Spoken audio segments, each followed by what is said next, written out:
Sacred Symbols, a PlayStation podcast, is brought to you by, well, you. If you want to learn how to support our show, go to colinslaststand.com.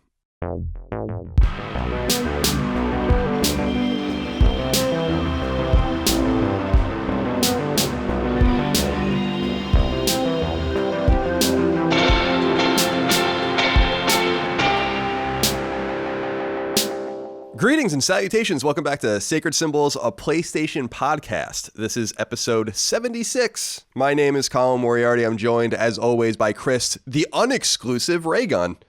Chris, thank you for joining me today. Of course. How is your life? Pretty good. Doing pretty good. I got a lot of stuff that I'm really excited about. Yeah, what's going on? I saw you tweeting a little bit of some hints and whatnot about your podcast maybe going weekly next year and some gaming content. What's happening? Yeah, so me and my roommate Sweeney and a friend of mine, Derek, some black guy on YouTube, that's his name. I'm not being an asshole. I always have to clarify that. He's got like such a cursed name. But so he was like, hey, we should just do a weekly thing. And I was like, well, I got this podcast that I don't do super weekly, so we're just going to do that weekly next year. We're Perfect. recording. We're starting to record. We're recording like a pilot kind of thing. I think this Sunday, so that we can post it in January and then like get on a weekly schedule. So that's something. Most excellent. Well, congratulations. That's it's fun. A big step for you and your content. And then I saw just you tweeted out a little while ago that you're going to start doing some more gaming content right on YouTube, which you had kind of been talking about for a while, I guess. Yeah, I've been dabbling on it, and I've always been like. I don't know, I've been holding back because I was like, do people want to see that? And I was like, you know what, I want to see it, so fuck it. Right on. Well, people will watch like anything you do. Like my YouTube videos don't do very well, but I also don't put a lot of effort into YouTube because I just hate how we have no control there. So next year I might try to dabble a little bit more once I'm moved, but we'll see. I mean, the podcasts are the bread and butter, obviously. So yeah.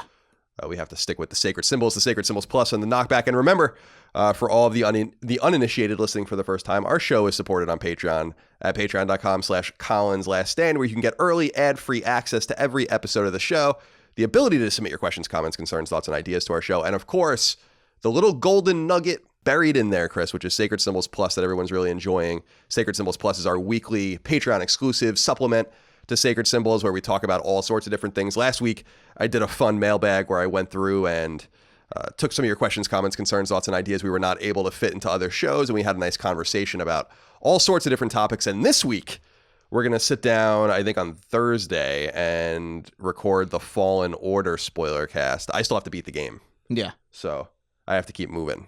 But I got to be honest with you, I'll talk a little bit more about it on our spoiler cast rather, Chris, but I had to drop the difficulty level from hard to normal in Really?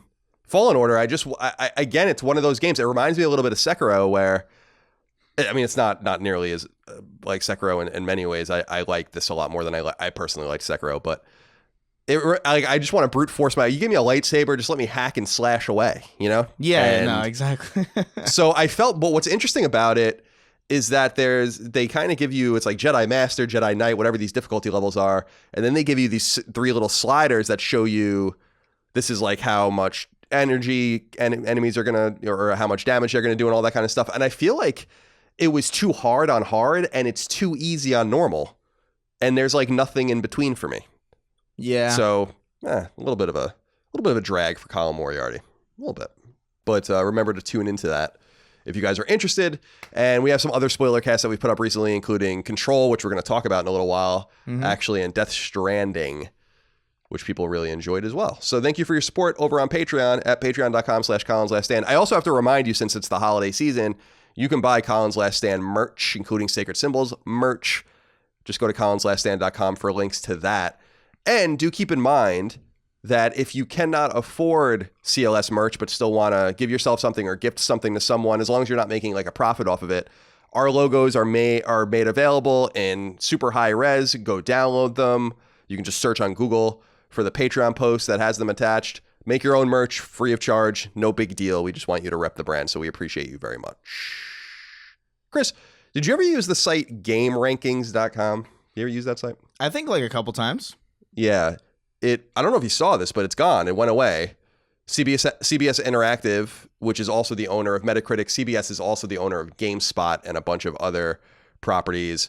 shut down GameRankings.com after 20 years. It started in 1999, and it was really a early driving force in aggregating scores. Metacritic does it with a formula, so it's much more useful. But I just wanted to wish a RIP to GameRankings.com because it will go into the abyss now to be forgotten forever. PlayStation Now, Chris, is causing people some issues. Wanted to throw that up real quick. I'm not going to put it in the news because it's newsworthy, but I'm not finding too much to go on as far as what Sony's saying about it. But I don't know if you've seen this. Apparently, if you use PlayStation Now, it's causing problems with the games you own and the licenses for the games you own. Have you seen anything about this by chance? No. So apparently if you play, I don't know, Dead Space 3 or something like that on PlayStation Now, and then you own that game digitally. I don't even know if you can own that game digitally, but if you own that game digitally, apparently there's some sort of conflict created in the back end where it shows that you no longer own it. And it's also stripping people of like the PlayStation Plus games that they had downloaded that were free that are also available on the service, etc.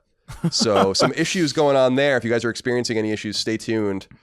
Google around, maybe PlayStation Blog will have something to say about it. But I didn't want to ignore that. Yeah, that's kind of crazy that you can have a game unpurchased. I'll tell you, man, I feel like a bit of a douchebag because, well, I feel like a bit of a douchebag for many reasons.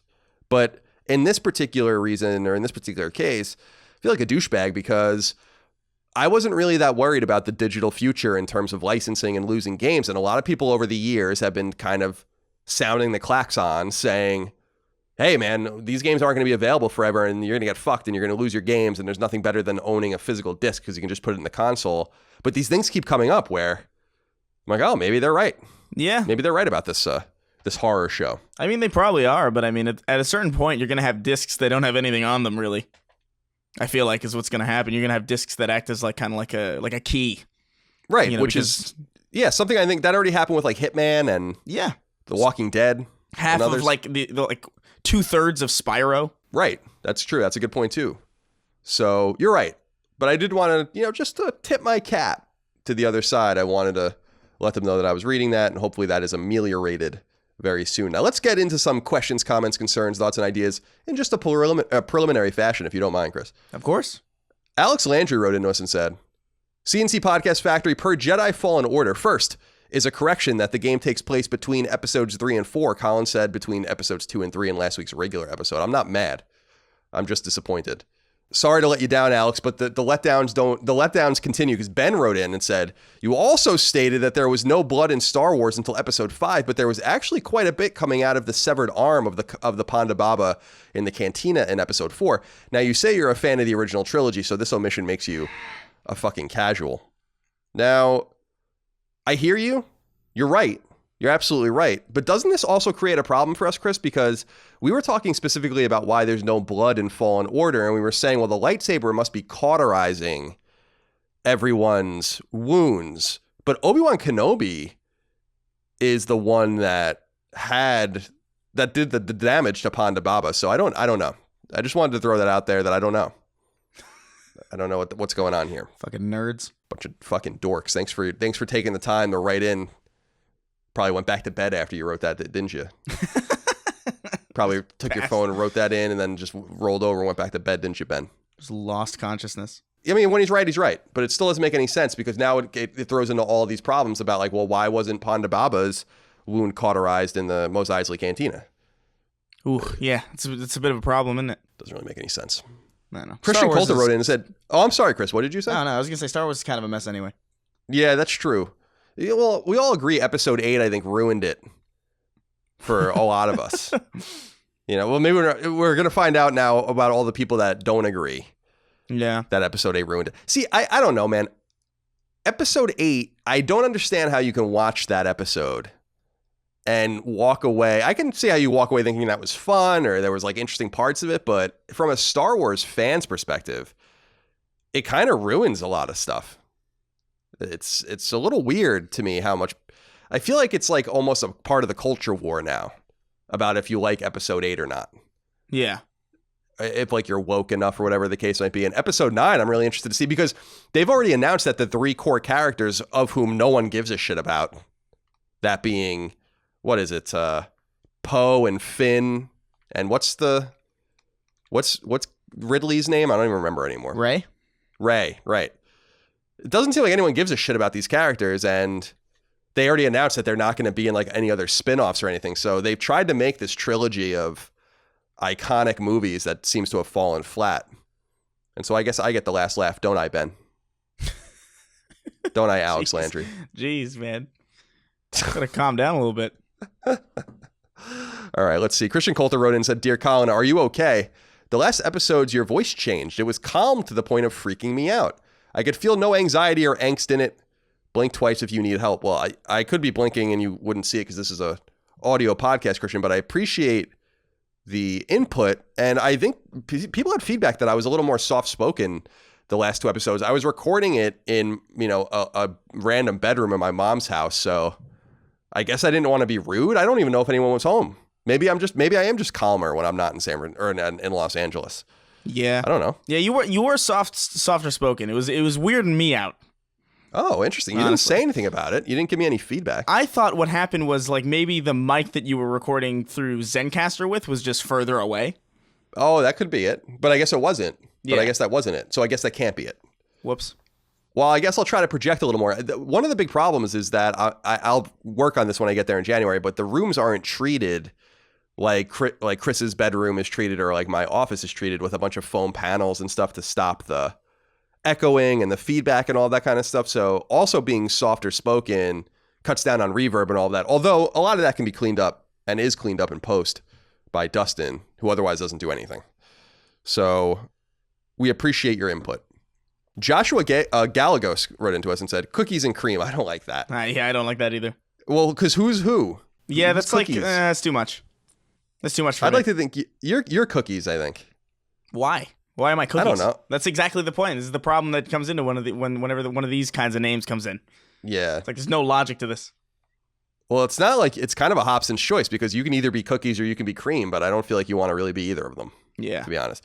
And he spelled cream CREME, which is pretty fancy and not the right type of cream as far as I know. Maybe it is the right type of cream if you're in off Francais. He says, not necessarily a PlayStation Q, but a Sacred Symbols one.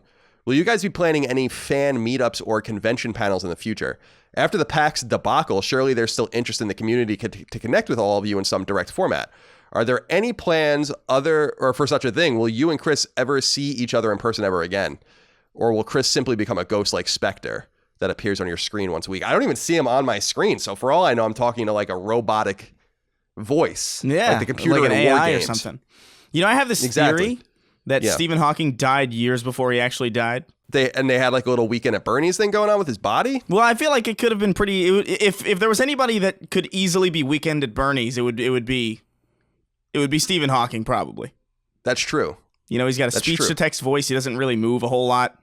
Yeah, he doesn't really move at all. I never really understood. I mean, I'm sure he had very sophisticated technologies because I think he worked at like Oxford or something like that or Cambridge.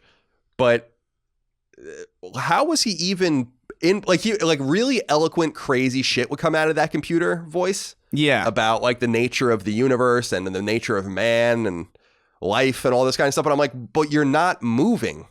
How are you even telling it what to say? It's horrifying, honestly. Like it's very mysterious. Yeah. Anyway. It's very mysterious. Well, let's move on from Stephen Hawking before anyone gets too offended. And finally, before we get into what we're playing, Ben Rush wrote in, said, hey, CNC. Oh, by the way, we didn't even answer the other question. We were just going on and on about Stephen Hawking. Before we get into Ben Rush's question, the answer is I don't know. I did have a plan to continue to submit our panels to PAX just to see what happens, but I forgot. Because I think they already did PAX D submissions in Boston. Mm-hmm. I just wanted to see if we can sneak one by the goalie. And then from there, I didn't know what I was going to do. Like, do you be a dickhead back and like cancel? I don't know if you can do that. I think that then we would have to go. Yeah. And I mean, our appearance at PAX doesn't make or break anything for them. So it's not like I don't know. I just don't want to give them the satisfaction, but I don't think anyone really cares.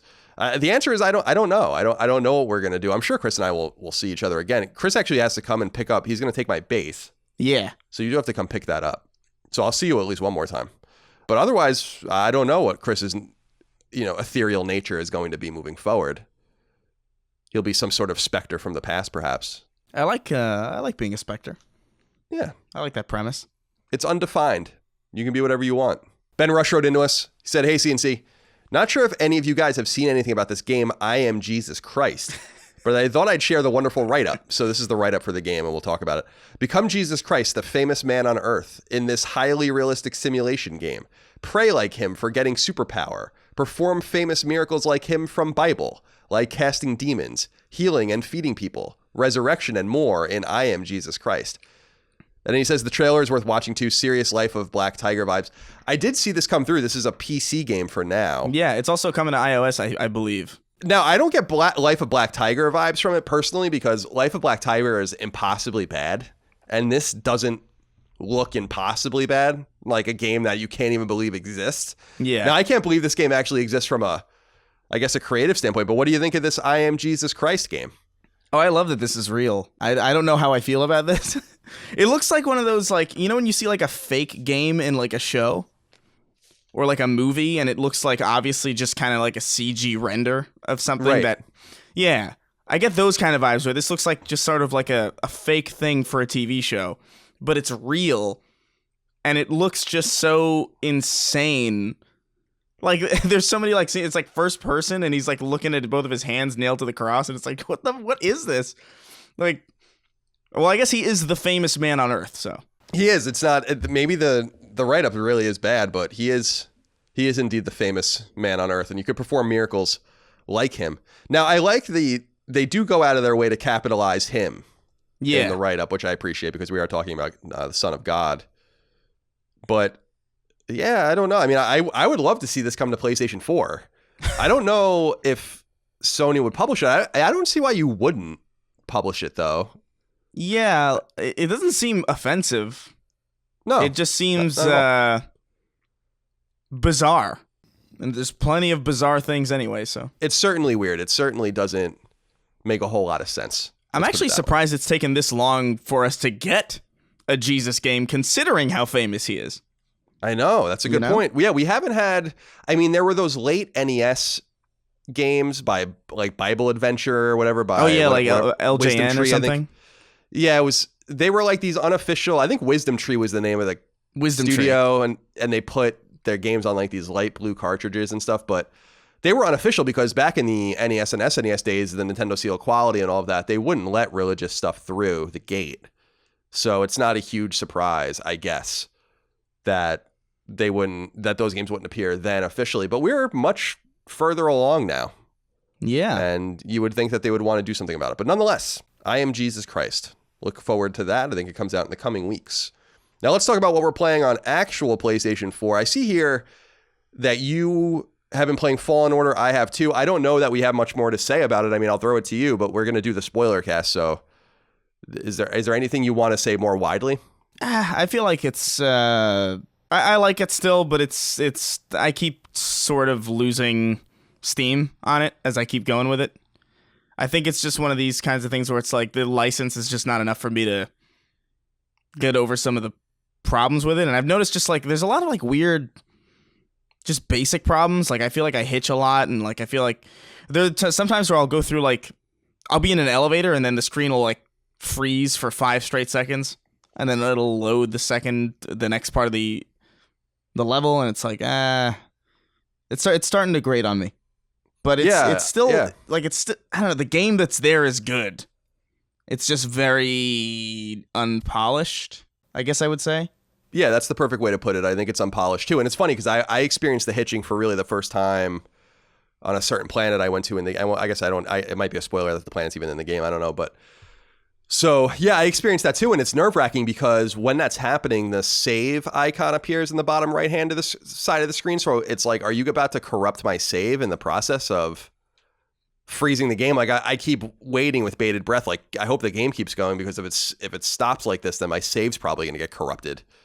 So yeah, this was definitely a game that was rushed to market, but I find it charming. Yeah, at the very least. And it's like I said, I don't think the combat is very, more than very one-dimensional, but I'm enjoying it. I guess we'll talk more about it in the spoiler cast, so we don't have to ruin it anymore for people. We can talk about the story specifically and get everyone's thoughts and all of that. I'll put out a thread to collect all your thoughts, by the way, out there, audience, in the coming day or so.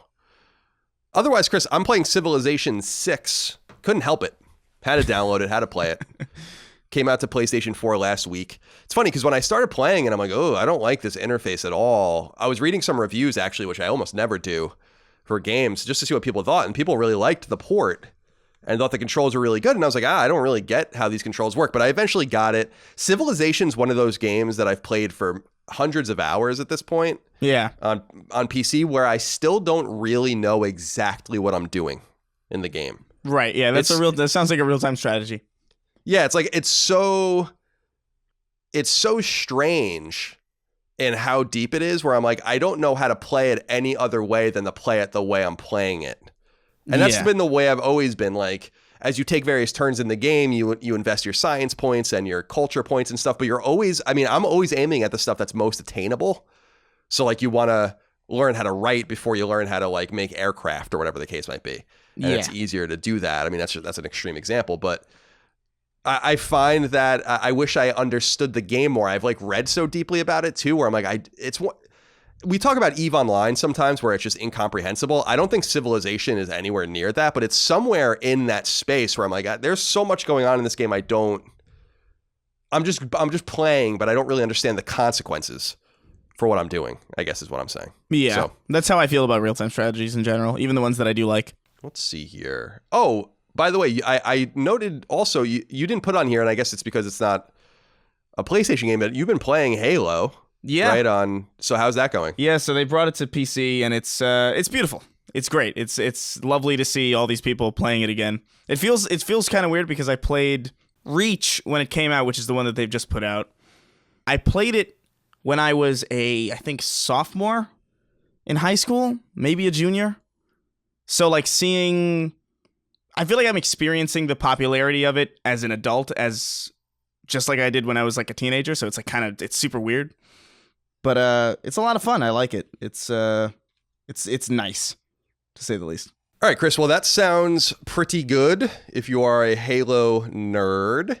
Pretty big deal that it's out on PC, and excited to see the high player count for it. And I think good encouragement for Microsoft as well that they can become a more ubiquitous publisher of games across platforms. I hope not that so. they've not been doing this. I hope so, because it's like it's doing super well on Steam, apparently. I think just on Steam it was like 1.5 million for just Reach, which is kind of wild. I mean, it's great. That's great, you know? Yeah, I'm super happy. Yeah, I'm happy for him too. And we'll see how that all continues to adapt and how it affects their next Xbox and all of this kind of stuff, because those high player counts indicate that people are perfectly happy to wait and play games on PC. Although I assume also there are a lot of lapsed Halo gamers in there, older gamers that don't use consoles anymore. Yeah. Etc. So it's really hard to parse through those numbers. For sure. But nonetheless, Halo out now, Halo Reach, Halo whatever. All right, Chris, let's get into the news. There's a lot of news. Now, the episode we're recording today is delayed by you won't notice anything on free feeds, but we delayed it on Patreon by about a day. I'm actually going to publish it as soon as it's ready, because it is late, because we wanted to accommodate Sony's final State of Play stream. Yeah. That, I don't know why it was on at 6 a.m. Pacific time. The fuck would it be on that early? Yeah. I don't understand. When we were talking last night, I'm like, oh, there's no way I'm watching that live. Yeah, I'm not gonna do that. So I was a little confused about that. But nonetheless, there was some interesting news in there. But we are actually going to get into a piece of news that's way more substantial than anything in the State of Play. And then we'll get into the State of Play news, because I have to put this one first because it is a huge deal. Yeah. And an unusual situation. So let's get right into this piece of news and then we'll go from there. Number one, the Sony San Diego developed annual baseball series MLB The Show will be coming to other platforms, including Xbox and Nintendo, beginning in 2021. News comes by way of a press release launched collaboratively between the MLB, or Major League Baseball, its Players Association, and Sony Interactive Entertainment, the longtime publisher of the series. Sony's license to create these games was to end in 2020, and this extension has been described as multi-year, in quotes. This will keep the popular The Show franchise at Sony San Diego and published by Sony, but in leaving the realm of exclusivity, The Show will be the first-party game of consequence to be ported to other platforms. For Sony, this is an incredibly unusual move, but it doesn't necessarily indicate that things are changing internally.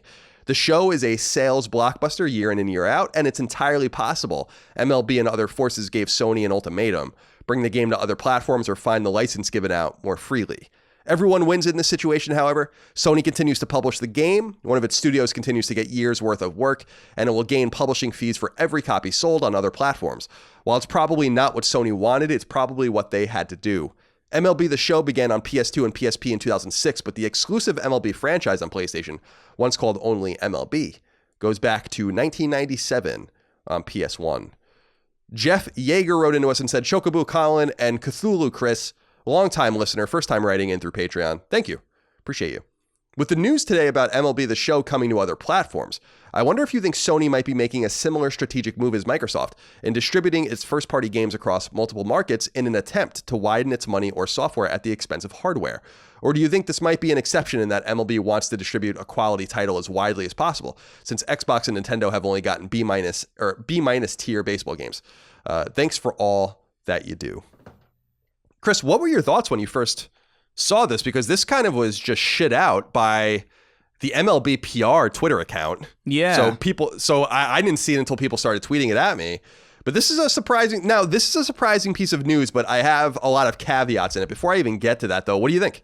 I mean, I think it's interesting. I don't think it's necessarily surprising because MLB is so much bigger than the games. Like, it would strike me as reasonable that eventually, like, these kinds of games would find their way to other platforms. It was more weird that they were exclusive in the first place, to me. So it's not necessarily surprising, but it is cool that there is a Sony first-party game that is, even if not necessarily at the behest of Sony, coming to other platforms. That's cool.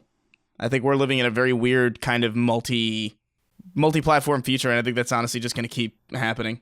This is complicated because I think that there are multiple caveats that can suggest multiple things about this deal, right? So first of all, Sony didn't say it. They're not going to say it. They had MLB and the MLBPA say it. And it came out the day before State of Play. So clearly Sony wanted this thing or this news at least buried in some sense. They released it at night. They have State of Play the next day in which they were going to talk about all the things they revealed. Not too many crazy things, but enough that it's not part of the big news cycle, which is why I wanted it to be number one in our show and why I'm going to name the show around this piece of news as opposed to State of Play, because it signals, if you're an uninformed consumer, I don't even want to say that. If you're a casual PlayStation gamer and you see this and you're like, well, why are you doing this? And why are you weakening your own platform with an exclusive that I know a lot of people don't play, but people have to understand that this game sells really well. We talk about it in the spring and summer on NPD every year. It's up there it's also up there in esteem with quality when you talk about FIFA and you talk about NBA 2K especially.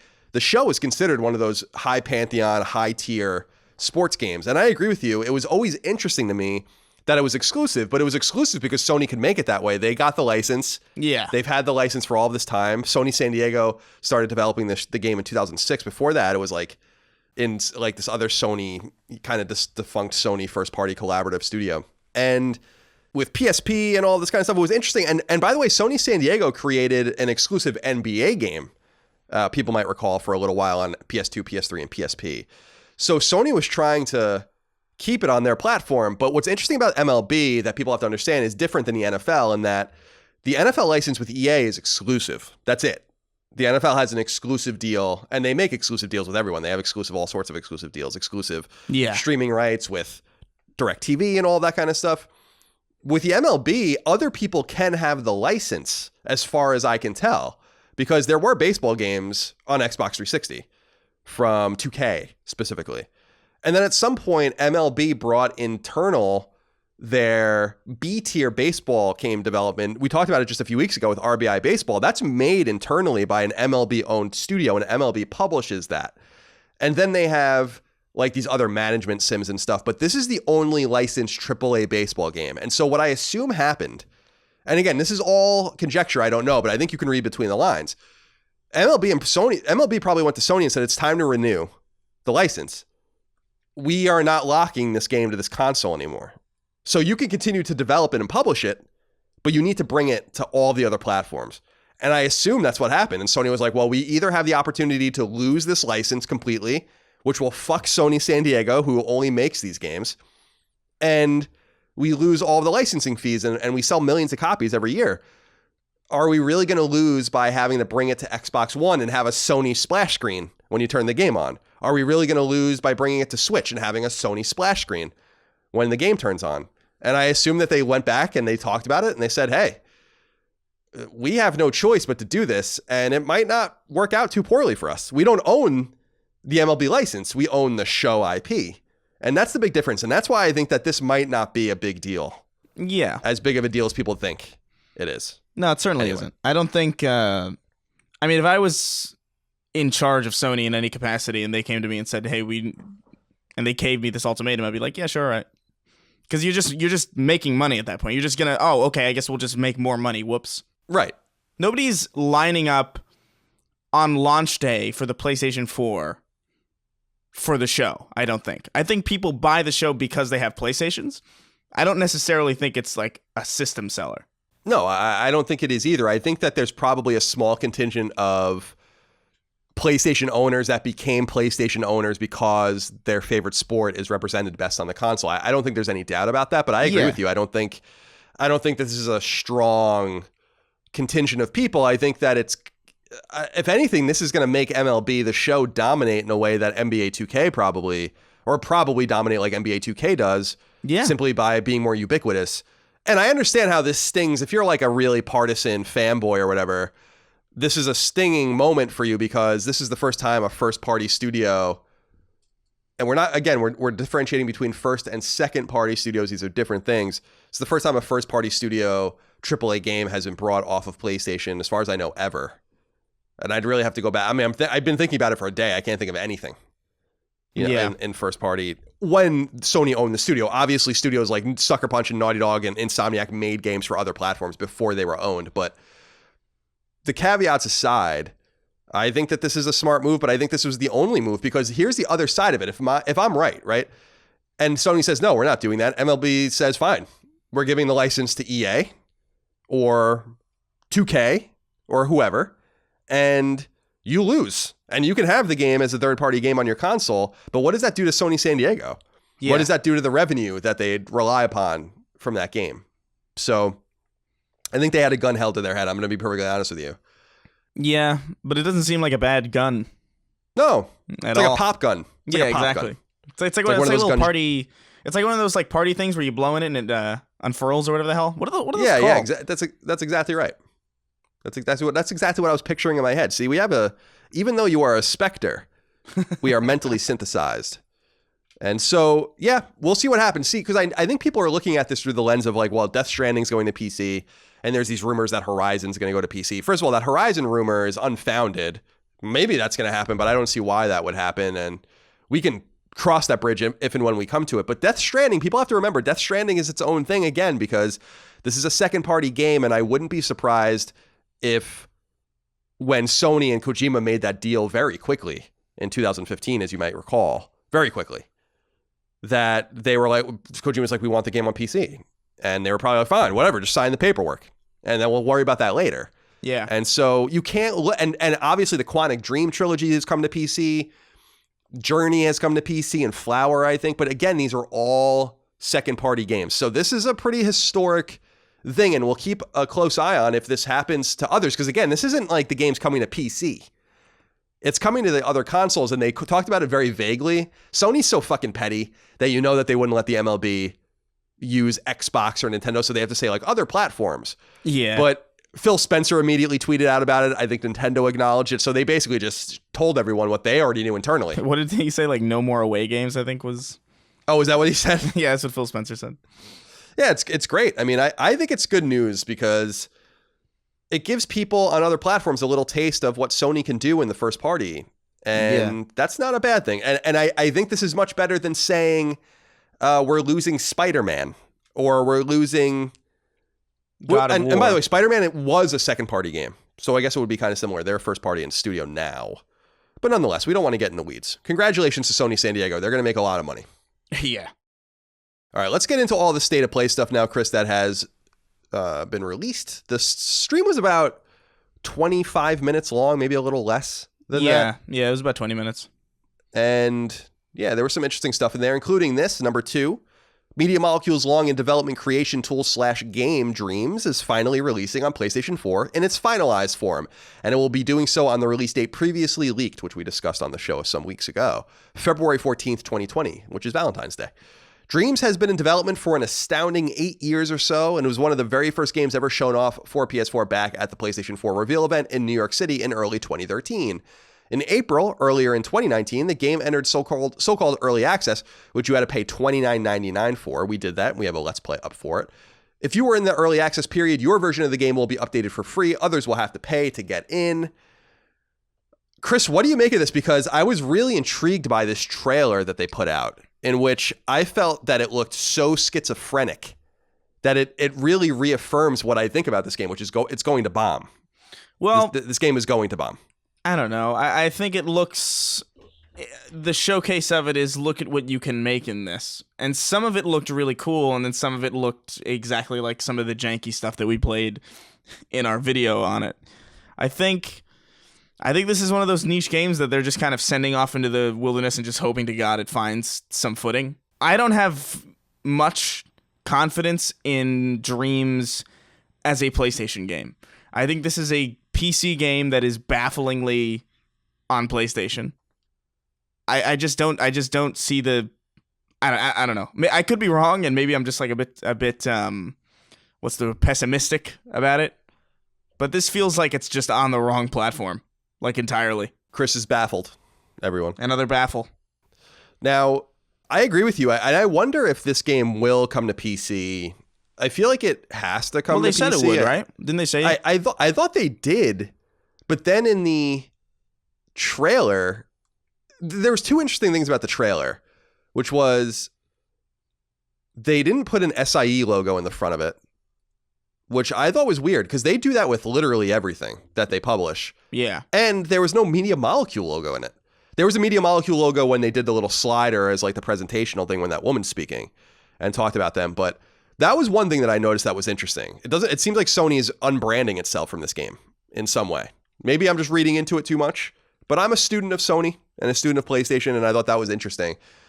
And yeah, I think they did talk about bringing it to PC, but then what I was hoping was that there would be more confirmation on that. And see, that's when you can start thinking that Sony's really changing, because this is another first-party game that they own the IP to and stuff, but I don't know, man. I hope I'm wrong. I hope this game sells millions of copies and finds its footing. But remember, we had a little bit of a canary in the coal mine with early access because they were foolish enough in their early access write-up to say that there would be a limited number of slots to purchase, so you have to purchase them now. And they never filled those slots up. The game was available and continually available until I think the 9th or something like that, or the 3rd of December. So they never sold out of their early access period, and they should have never said that in the beginning, because I'm just going to grasp onto that as it telling me that the game didn't do as well as they thought it was going to do, even in early access, even to the people that were most interested in it. And I don't know if you saw this video that was making the rounds. I think Media Molecule might have tweeted it out themselves, but of that guy playing pool. I think it was pool. It was like a TV, horizontal TV, where they were using, I think, a PlayStation Move controller or something. I have to go back and look at it to play this game they made. And I'm like, who the fuck is going to do this? I mean, this is cool, but who's going to do this? Yeah. Who's going to put their TV... You're going to take your TV down and put it horizontal? I mean, I understand that they're trying to make cool stuff, but that's what it is. It's not a game. And I think they made a really critical error with this. And we'll see how it all plays out. But I hope that Media Molecule survives this and is able to give us a game at some point in the future. Yeah, that would be nice. But nonetheless, wish them the best. I don't mean to be so negative about Dreams. I just don't understand what they're doing. I don't get it. I don't understand it at all. And did you see, like, in the trailer they had like somebody who made Wipeout? Yeah, I did see that. Yeah, it was cool. Yeah, it was cool. I was like, that looks exactly like Wipeout. but yeah, too bad you could have just kept Sony Liverpool alive and made Wipeout. Yeah. That money probably would have been better invested, frankly, making Wipeout than making Dreams. But RIP Studio Liverpool, it has been a long time indeed. I think they closed like 7 years ago now. It's crazy. So sad. Number 3, Resident Evil 3 leaked a week or two ago, so this news isn't as exciting as it probably would be otherwise. But nonetheless, Resident Evil 3 Remake is real, and it's coming to PS4 a hell of a lot sooner than anyone thought possible. It'll launch on April 3rd of 2020, barely a year after Resident Evil 2 Remake came out. Resident Evil 3 Remake as well, a remake of Resident Evil 3 Nemesis, which launched on PS1 all the way back in the fall of 1999. It was later ported to PC, Dreamcast, and GameCube, but has never been remade until now. Interestingly, the game was positioned in the State of Play stream as being the single-player component of Project Resistance, the earlier announced multiplayer-centric Resident Evil game. Essentially, the conjecture was true. These two projects, Resistance and Resident Evil 3 Remake, are two sides of the same coin, giving RE3 Remake more staying power than RE2 Remake, which merely toted single-player functionality. Yeah, so we were totally wrong when we talked about this last time. Absolutely. I was going to say the same thing. What do you think about this announcement? This is cool. I like this a lot. I was already kind of like pumped for Resident Evil 3 Remake just because 2 was so good. But the idea of packaging it with this kind of optional multiplayer thing is actually really, really compelling. Like, I really like that. It's funny because I thought that would have been a good idea, but I just thought like Capcom wouldn't do it. Like, because it just seems to... I don't know. It's getting to this point now where in the games industry, if something seems too reasonable, that it's probably unlikely. Where it's like, right. Oh, that would be a good idea, but which means they're not going to do it. But they did it, so I'm pumped about this. This is cool. Yeah, I was surprised by this because that was the rumor, right? That like Project Resistance and Resident Evil 3 are somehow connected, and I'm like, well, I don't think so. It seemed to me that I thought Project Resistance was trying to buy them time. Yeah, no, exactly. Yeah.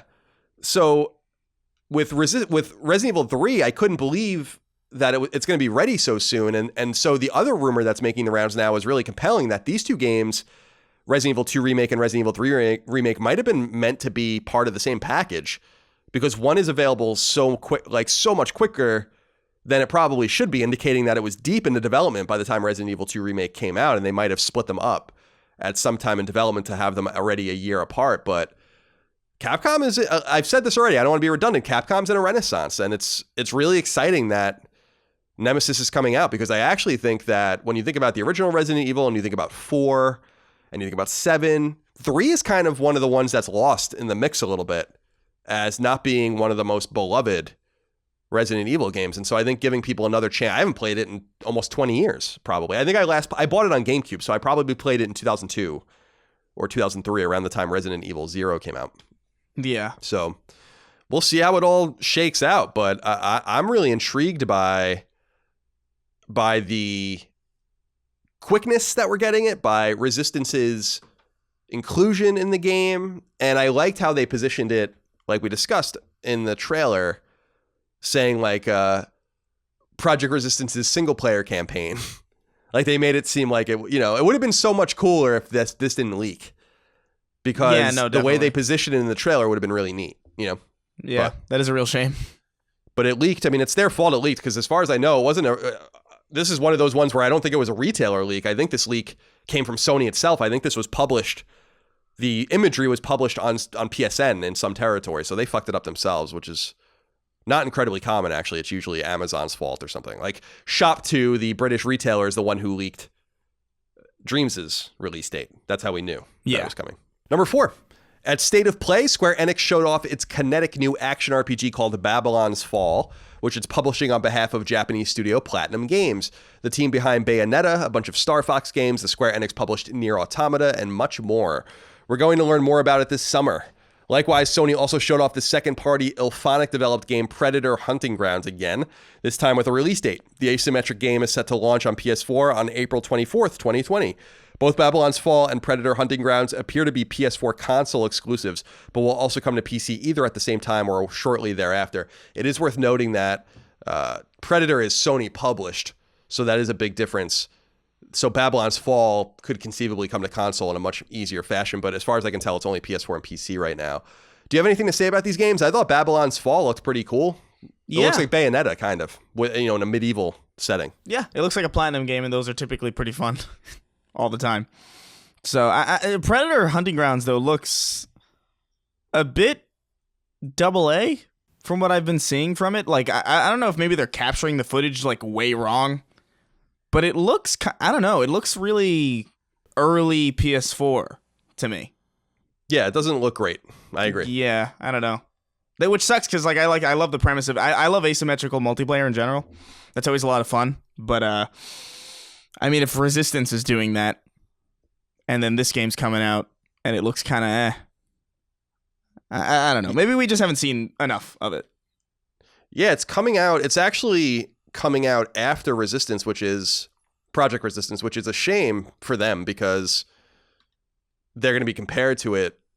You know, assuming Project Resistance is good, and we don't know if it is, but yeah, it seems like I know Sony was really keen on getting second party to fill in some of these gaps that they felt like they had.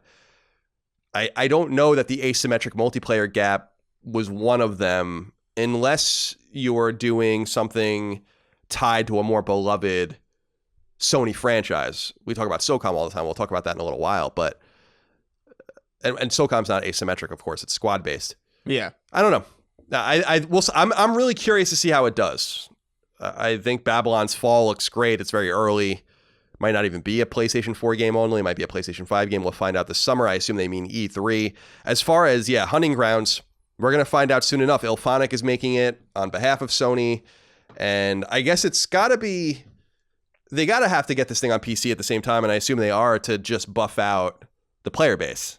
Yeah. And make sure that it retains its player base that other asymmetric games of might, like Evolve, were not able to retain long term. So we'll see how it all goes. The space is becoming very crowded, though. Yeah. Number 5, there were a few other interesting announcements and points of interest scattered throughout the stream. The beloved Untitled Goose Game is coming to PS4, which we already knew because its trophies leaked onto servers last week. It'll launch on December 17th. The multiplayer-centric studio Proletariat is launching its Battle Royale RPG Spellbreak on PS4 at some point in 2020 with a closed beta for the platform before it comes out. You talk about crowded. Battle Royale's getting come on. Yeah, I don't there's so many multiplayer games now. The first-person puzzle game, Superliminal by developer Pillow Castle, which is already on PC, is coming to PS4 in 2020. French studio Pixel Reef is bringing its strange experience Paper Beast to PSVR in 2020. It had already leaked, but now we have confirmation that Kingdom Hearts 3's Remind DLC is coming to PS4 as a limited exclusive on January 23rd, early in 2020, and will cost $29.99. Those are basically all of the announcements otherwise. Yeah. That came from State of Play. So what did you make of State of Play as a whole? I thought it was fine. Yeah, I feel like this was more interesting to me than previous ones, but only because I'm so interested in Resident Evil. And also, I feel like that Goose Game opening was pretty nice. It's a pretty nice way to open it. That game looks pretty cool, I should say. Did you get to play it on PC or anything? Yeah, I have it on Switch. And it's Switch, right. It's an enjoyable little romp. It looks cute. Yeah. I'm excited to play it. So yeah, that's coming imminently. We can enjoy all of that. Yeah, Spellbreak. I don't know. It doesn't look very good to me, but maybe people that are into that will disagree. I just don't understand why you'd even broach that genre at all. It just seems like... We talked about this actually, or I talked about it on Sacred Symbols Plus last week because someone brought up Housemarque and how they're making that game Storm Divers or whatever, which is potentially going to ruin them. And I don't know why studios so confidently go into this space thinking that they're going to be able to compete unless there's something I'm missing. But I don't think there is. Yeah, I don't really know. All right, let's get into the other news. There's actually quite a bit of other news that has nothing to do with MLB The Show or the State of Play. This is a big one. Yeah. This would have otherwise been a big piece of news at the top of the show. Number 6, it appears the long-running rumors have been true. A new BioShock game is in development under the 2K Games banner and is being developed by a new internal studio at the publisher called Cloud Chamber, which is working out of Northern California with a satellite in Quebec. The full name of the game, as well as literally any other details about it, are currently unknown, with 2K owner Take-Two Interactive noting that it will, quote, be in development for the next several years, end quote. The studio will be helmed by Kelly Gilmore, the first female head of studio in 2K history. Gilmore worked for 2K-owned Firaxis, the guys behind Civilization, for nearly 20 years, in roles spanning from production to marketing. The press release confirms that it will be a first-person shooter, not a huge surprise, and we can assume that it will be a next-gen game based on its far-off timeline. The last BioShock game, BioShock Infinite, came to PlayStation 3 and elsewhere in 2013. The original BioShock, a beloved game widely considered one of the best story-driven experiences in industry history, launched on Xbox 360 and PC in 2007 and on PlayStation 3 in 2008. All 3 BioShock games, including 2010's BioShock 2, came to PlayStation 4 in a compilation back in 2016. Now, Chris and I are both massive BioShock fans, so I'm really intrigued to hear what you have to say about this. What do you think? I don't know how I feel about this because I loved the original BioShocks, but I also don't know if I really want another one, if that makes sense. I don't think... I don't know if a new one can really come close to even broaching the same territory of just how good that original run of BioShock games are. Like, I don't know. I feel like without Ken there, I feel like that's the main thing that I would be concerned about, because I didn't even really, before I even knew anything about who was making what, or before I was paying attention to anything in the industry, like even I back in the day didn't really jive that much with BioShock 2, but I jived super well with Infinite and the original BioShock. So this new one, I don't know, like I'm cautiously optimistic about it. I want it to be good. I'm looking forward to seeing a new BioShock game, but I think at the back of my mind, I'm going to be thinking like, okay, well, this is kind of like, maybe this won't count if it's bad, you know? I don't know. Yeah, I'm in agreement with you, Chris, and I think that there is some skepticism. First of all, we knew Ken Levine, as you said, was not going to be involved in this. He's making his own game in Boston with a small studio that's kind of the remnants of Irrational. And it is a little nerve-wracking. I feel like they might have missed their window a little bit with the BioShock IP. 2013 was the last one. It would probably be about 10 years, you assume, or so between games by the time this comes out. Yeah. So that's a little concerning, but I don't know. See, without Ken Levine and without Rapture or Columbia, I don't know what BioShock really is. And I actually am intrigued to see what it means to someone else, I guess, because these are games that are all about their environments more than their characters, especially the original BioShock. Yeah. To the point where BioShock 2 was back in Rapture again. I mean, how are you going to make what is it going to be? Like, what's the world going to be? I assume there's only a few things it can be, like a space colony or something like that would be one. It would be interesting to go back to Rapture, I guess, but that would be a little like unnecessary, especially because the Infinite DLC brought us back to Rapture again. I don't know. I don't know how this is all going to work out. I guess we're going to find out. Yeah, I don't know. I I hope it's good.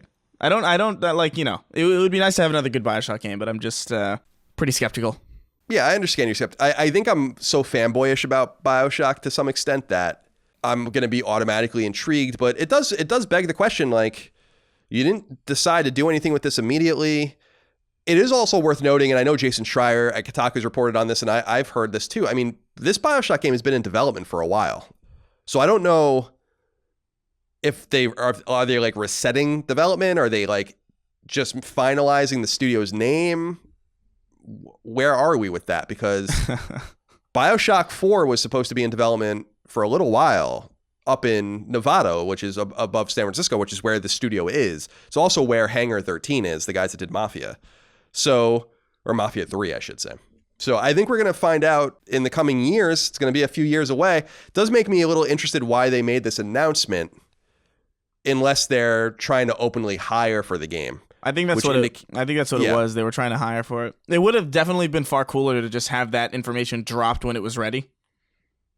You know? I feel like they kind of maybe shot themselves in the foot with the excitement of a new BioShock announcement, because this is kind of underwhelming for a game with such a pedigree. Right. I am interested to see like where this Kelly Gilmore woman takes it to. Firaxis is a very different studio making very different games than BioShock. They make amazing games. So she has that pedigree, but I'll be interested to see how it all turns out and who they hire and who goes on the team. I think we'll find out more about this, but I always assumed with the BioShock collection being ported to PS4 and Xbox One in 2016, that was, I thought, when the game was kind of being incubated. So maybe it'll be sooner. Maybe it'll be ready sooner, but I doubt it. I'm going to say 2022 at the earliest. Yeah. At this point, we'll see. I think it's a safe one. I would say 2021 at the earliest. I also have to say that I'm not crazy about the name or the logo. Oh, Cloud Chamber or something? Yeah. It's, what the fuck is a cloud chamber? I guess maybe that is something like some meteorological thing or something, but not crazy about it. Could have done better than that. Could have done a lot better than that. Number 7, We've been conjecturing for months about Control, the third-person action shooter from Remedy Games and publisher 505, the dev's first project published to PlayStation after a decade and a half working on Xbox ecosystem games like Alan Wake and Quantum Break. In short, Control didn't seem to sell very well. In fact, it definitely didn't, failing to chart in the top 20 on American sales tracker NPD even once. In comparison, niche Bandai Namco games Code Vein and Man of Medan both charted on NPD for multiple months. But in a conversation with website Games Industry International, the studio claims that it's pleased with Control's performance and explained why. Games director Mikhail Kasarinen said in part, quote, "We're extremely proud of Control not just from the perspective of quality and creativity, but also in how we changed the culture of production and development. We haven't done a game as fast since Max Payne 2, end quote." Max Payne 2 came out in 2003 on PlayStation 2 and elsewhere. The studio's CEO later said, quote, "Control was developed in 3 years with a budget of less than 30 million euro. We didn't quite require the same huge lifetime numbers as many other games with bigger development budgets. Therefore, even though Control didn't have chart-topping sales right from the get-go, we are in a good position with steady sales. We always take the long view here. Nowadays, the majority of game sales for many gamers are generated over a long period of time in digital stores, and Control continues to sell, which is good. We are bringing more free and paid content to the game. It has provided high quality and uniqueness and word of mouth that keeps growing. There is still a big audience out there that hasn't yet heard of Control. These are all factors that support longer-term sales." End quote. I feel like they had to say this at some point, even if it's not necessarily true, because the game's absence from sales charts is notable. Yeah. But we liked it. I mean, I liked Control. I thought it was really good. I liked it quite a bit. It does seem like one of those games that does kind of sell smaller and for longer. It does seem like one of those kind of like, oh, I'll pick that up eventually kind of deals. So I could see that being a thing. I don't know if this is really necessary to say though. Like, who's this for? Like, surely their investors already have this information, or like anything that they would need to say is surely already said. So like, I just don't get what this is for. It's not really damage control either, because nobody really cares about this. Yeah, it's interesting. I guess we could have assumed that the game was being made for on a small budget because 505 was the publisher. Yeah. So, and no offense to 505, they're kind of coming up a little bit, but they're not going to make $100 million game. So we always assumed Control was going to be lower, and I don't think it shows its 30 million euro quality. I think it shows a pretty high quality. And like they said, they made it in a really tight window of 3 years. So it was QA'd properly. The game runs well. It's a little short, a little kind of contained when you think about it. But nonetheless, I agree with you. I don't know exactly who they're talking to. I know that they gave this interview to Games Industry International, which is really for games industry types. But that stuff always migrates to enthusiast media and to podcasts like us. And you're right. I think that this game, to me, feels a lot like Spec Ops: The Line, which was made by Jaeger and published by 2K. Yeah. Where that game never sold well, but I think the Spec Ops: The Line is a way better game than Control. But where that game, 2K has said over time, that game just is like a flat line on their sales charts of like, it just sells a steady amount every month still to this day. And actually, I think it was Walt Williams, the writer of the game, might have told me that years ago when I was interviewing him. And how that, when you really look at the financials, these games kind of pay off on the back end. And maybe that will happen for Control and for Remedy. But since Remedy's working on Crossfire and all this other stuff, it seems like they're going to move out of this space. I don't know. I don't think we're going to get a Control sequel. I don't think there's any demand for that. But I think it's cool that they're still going to release paid content and free content for the game and keep it going. And maybe they'll have an update in the future on how it's sold. Yeah, that'd be cool. But I got to say, man, I mean, it was notable because nothing really came out around that time. And I don't mean to insult Code Vein or Man of Medan. It's just that those are really niche games. Those both charted more than once on NPD. So Control really did maybe bomb commercially. Yeah, I mean, yeah. Man of Medan I could see because like there's a heavy... Until Dawn was very content driven.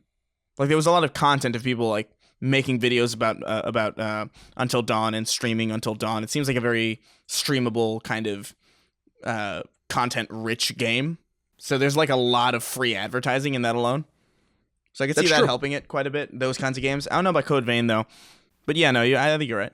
Well, we wish them the best nonetheless. Seems like they can't really catch a break over there. A quantum break, as it were. Number 8. Sony has officially confirmed that a successor to PlayStation Vita, a third PlayStation handheld, will not be coming down the pike, at least not anytime soon. Game Informer recently ran an extensive piece surrounding PlayStation's 25th anniversary, and tucked in there was a quote from Jim Ryan, the president and CEO of Sony Interactive Entertainment, the corporate vertical behind PlayStation. Here's what he said about it in full. Quote, PlayStation Vita was brilliant in many ways, and the actual gaming experience was great, but clearly it's a business that we're no longer in now, end quote. It is the one and only mention of Vita in the entire Game Informer piece. I actually control F'd like a bunch of different words to see like where they were. And that was literally the only time Vita was ever mentioned at all. PlayStation joined the handheld space when it launched PlayStation Portable, or a PSP, back in 2004. It came to the West in 2005, and globally, it was a huge success, selling more than 80 million units. Its successor, Vita, however, launched in Japan in 2011 and in the US in 2012, sold much more softly, and while Sony has never discussed its total sales units, it's suspected to be somewhere between 15 and 20 million sold. Vita was discontinued in all regions earlier this year. Our game is coming to Vita. We'll have more on that soon. But nonetheless, I was thinking about this, Chris, because we're in December of 2019. Yeah. And December of 2011, so 8 years ago, is when Vita came out. We are further away from Vita's launch than we were from PSP's launch when Vita launched. It's kind of crazy to think about. Oh, yeah, weird. I don't like that. Isn't that weird? So, like, we've been... this thing, I really think... And this is such a Vita fanboy thing to say, but I really think they're making a mistake by seeding this ground. Because their competitor is doing such great things in this space that you would think that they would want to fight them a little bit on it. And I think it's so lame that they're not going to do anything in this space. Although I do understand that with streaming and mobile devices and your ability, like you were playing Halo on your iPad with a PS4 controller. Dude, I was playing Halo through Steam, streamed through an iPad with a PS4 controller, and it worked perfectly fine, which is insane. It's awesome. So I understand that that's the reason why they're ultimately moving away from this, but I'll always love my dedicated handhelds, and they've played a really big role in my gaming life. Yeah, since I was a kid, since I was 7, when I got a Game Boy or whatever. So. Yeah, no, totally. I think specifically the Game Boy Advanced SP and the PSP were like the two ones that I really, really adored. But like, I think anything else, like, I don't know, like I like the Nintendo DS because it was like the first time I got to play Mario 64 properly. But like, besides those three, I feel like there's a best version of everything, and I feel like the best version of the Game Boy already happened. The best version of a PlayStation Portable already happened. And the best version of a DS already happened. I don't know.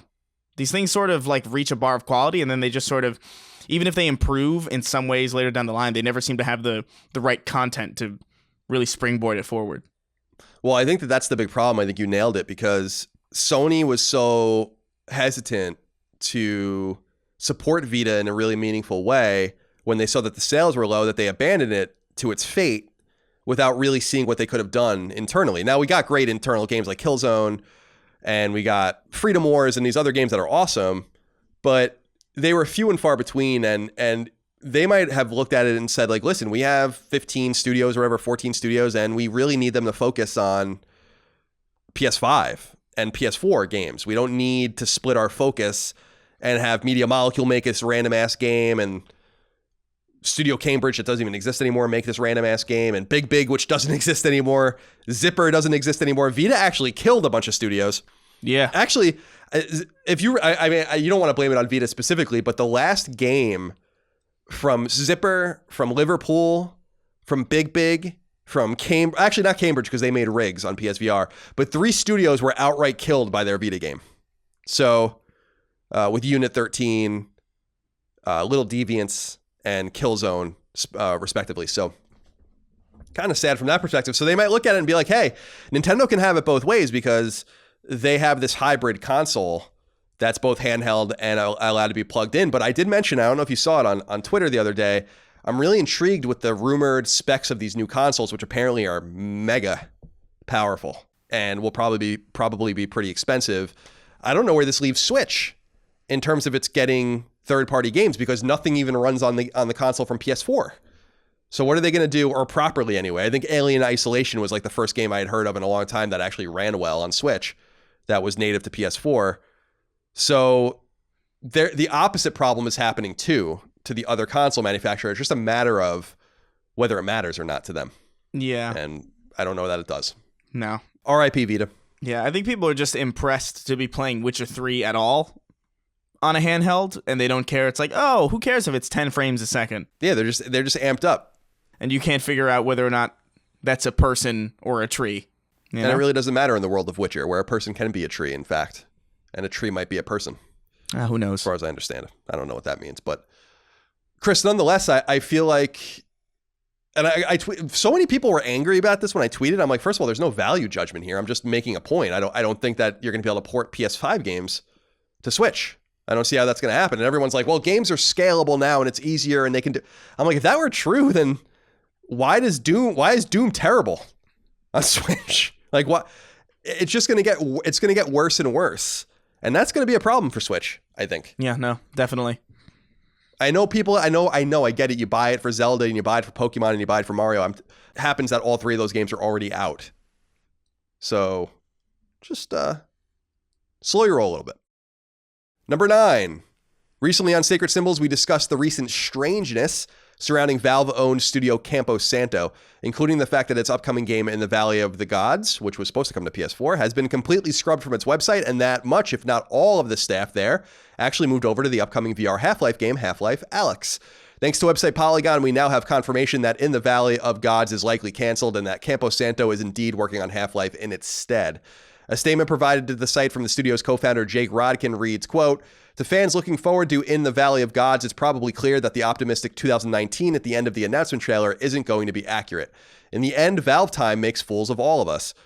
But yes, developers from the former Campo Santo team have joined other projects at Valve, including Half-Life Alyx. As you can imagine, our experience in the first-person adventure genre is pretty relevant. You hear a lot about how a Valve game can work on what you want. It turns out that's true, and there's a lot of work available.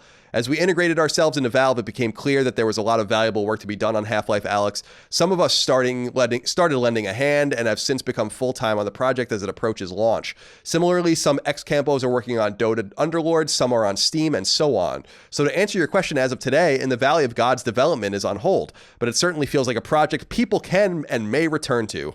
And when that happens, we'll find an exciting way to let fans know," end quote.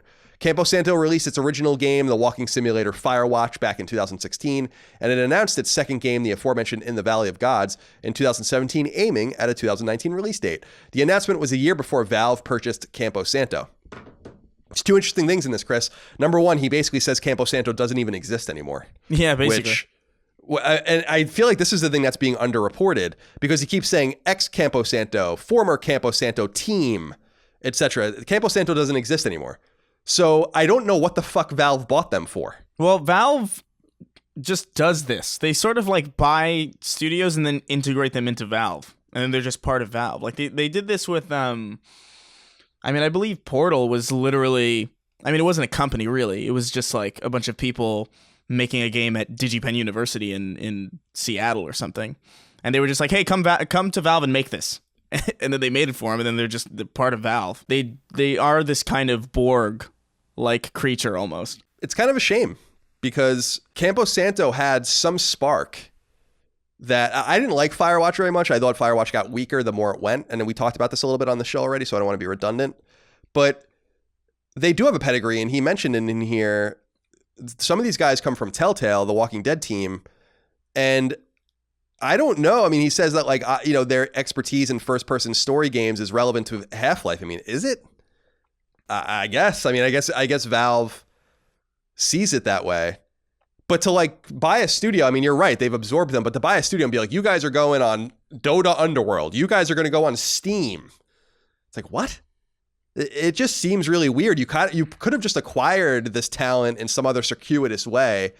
And the only benefit, I guess, was to the guy, Rodkin and whoever else owned parts of the team, which made out like bandits, I'm sure, financially. So they don't say it outright, but In the Valley of Gods is obviously done. It's canceled. Yeah. And Campo Santo doesn't exist anymore.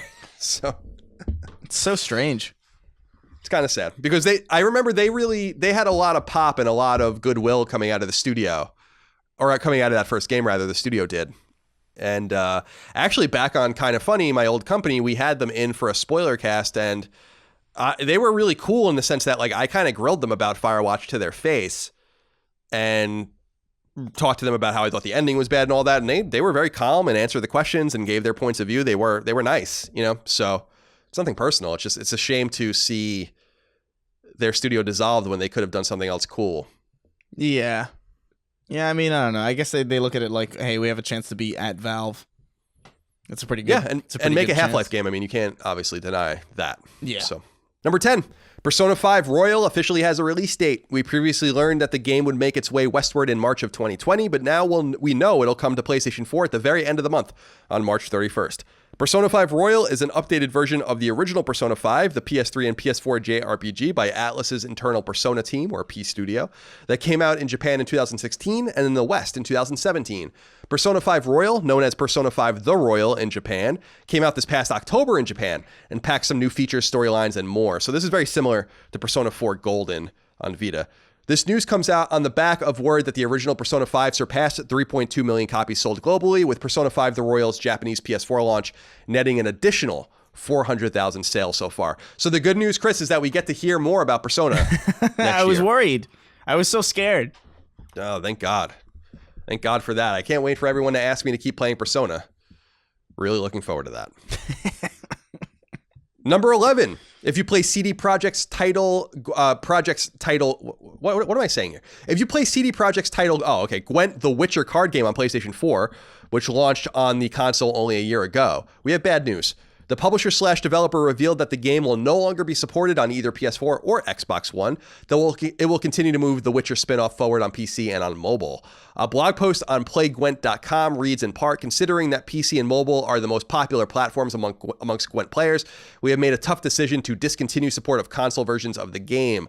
All Gwent players on consoles will be offered an option to copy their account progress and purchases from their current platform to a GOG account, which is used by both PC and mobile versions of the game. End quote. This will be necessary because as of the time you're hearing this podcast, the console versions will no longer be updated and will lose cross-platform online support, effectively isolating them on the old versions. The response on the CD Projekt message boards isn't positive, but this remains a necessary move as the team notes it simply cannot keep up with all the iterations of the game and must prioritize the most played versions. It's kind of sad. Yeah. I mean, I don't understand the obsession with these card games anyway.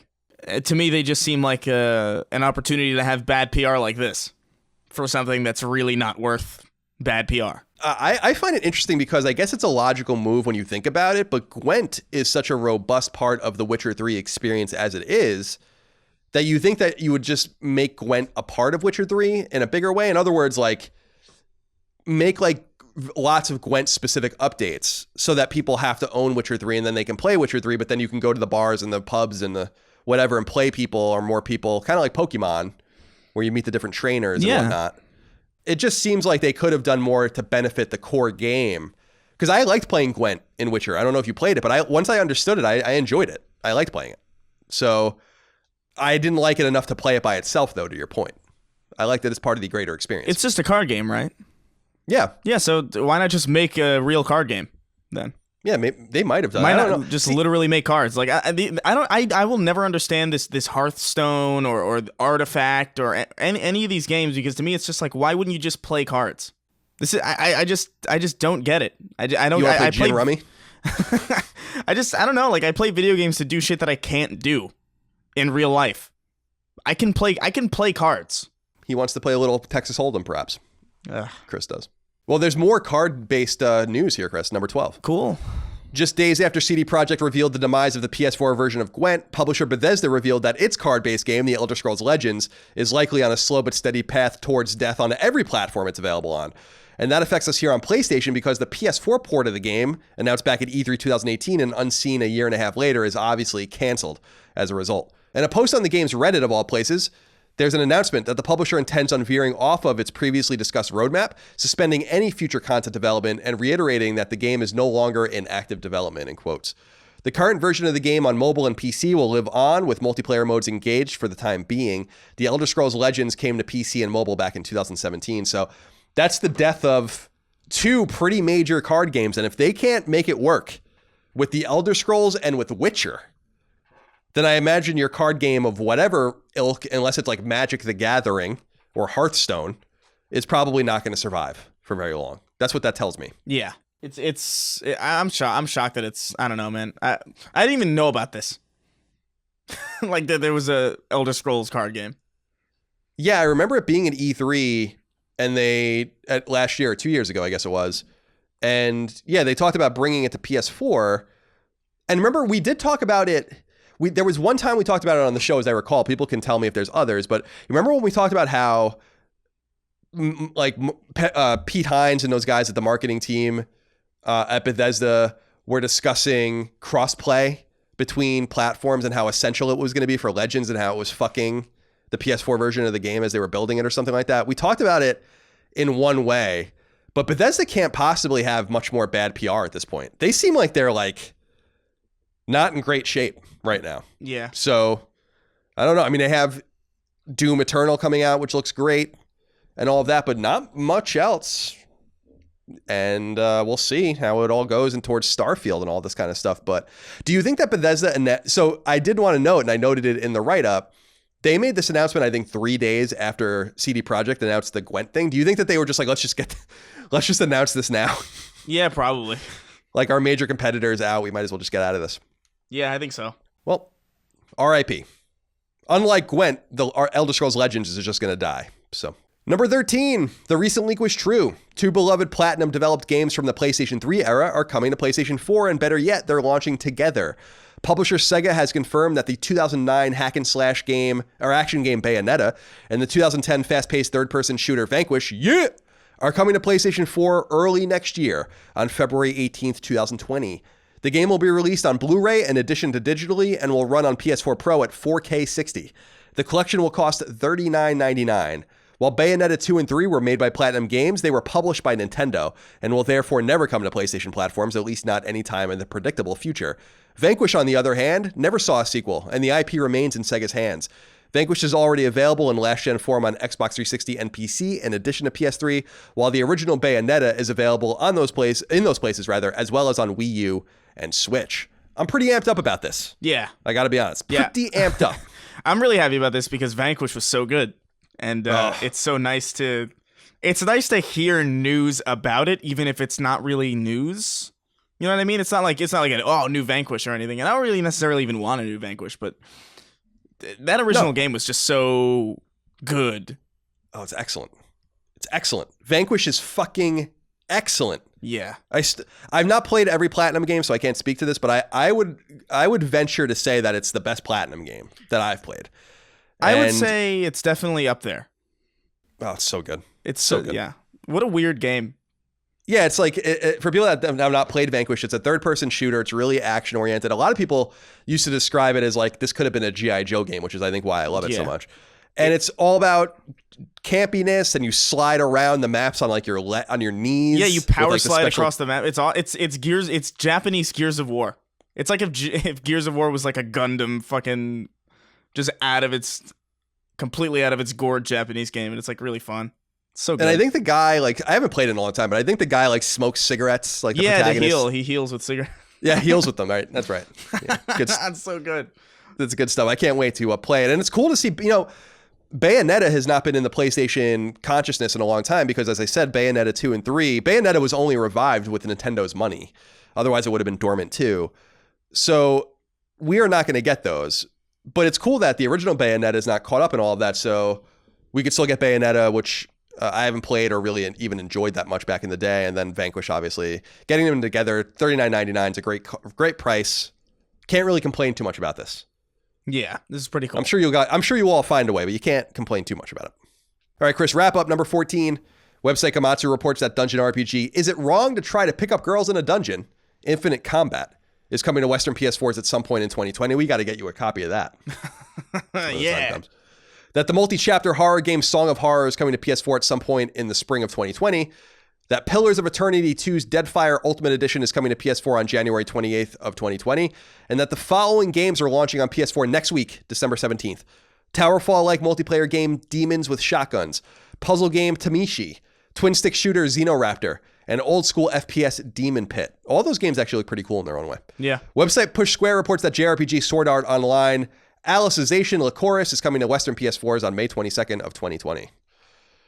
That's it. Alrighty. Did you see any of those games? Demons with shotguns? I saw Demon Pit. Demon Pit. Yeah, that looks pretty cool. It looks like Doom. Yeah. Basically. Yeah, basically. Like the And original I'm always down for Doom. I think we realized that at this point. Yeah. Chris, let's get into the new game releases. There are quite a few of them this week. As tradition dictates, you will begin. Okay.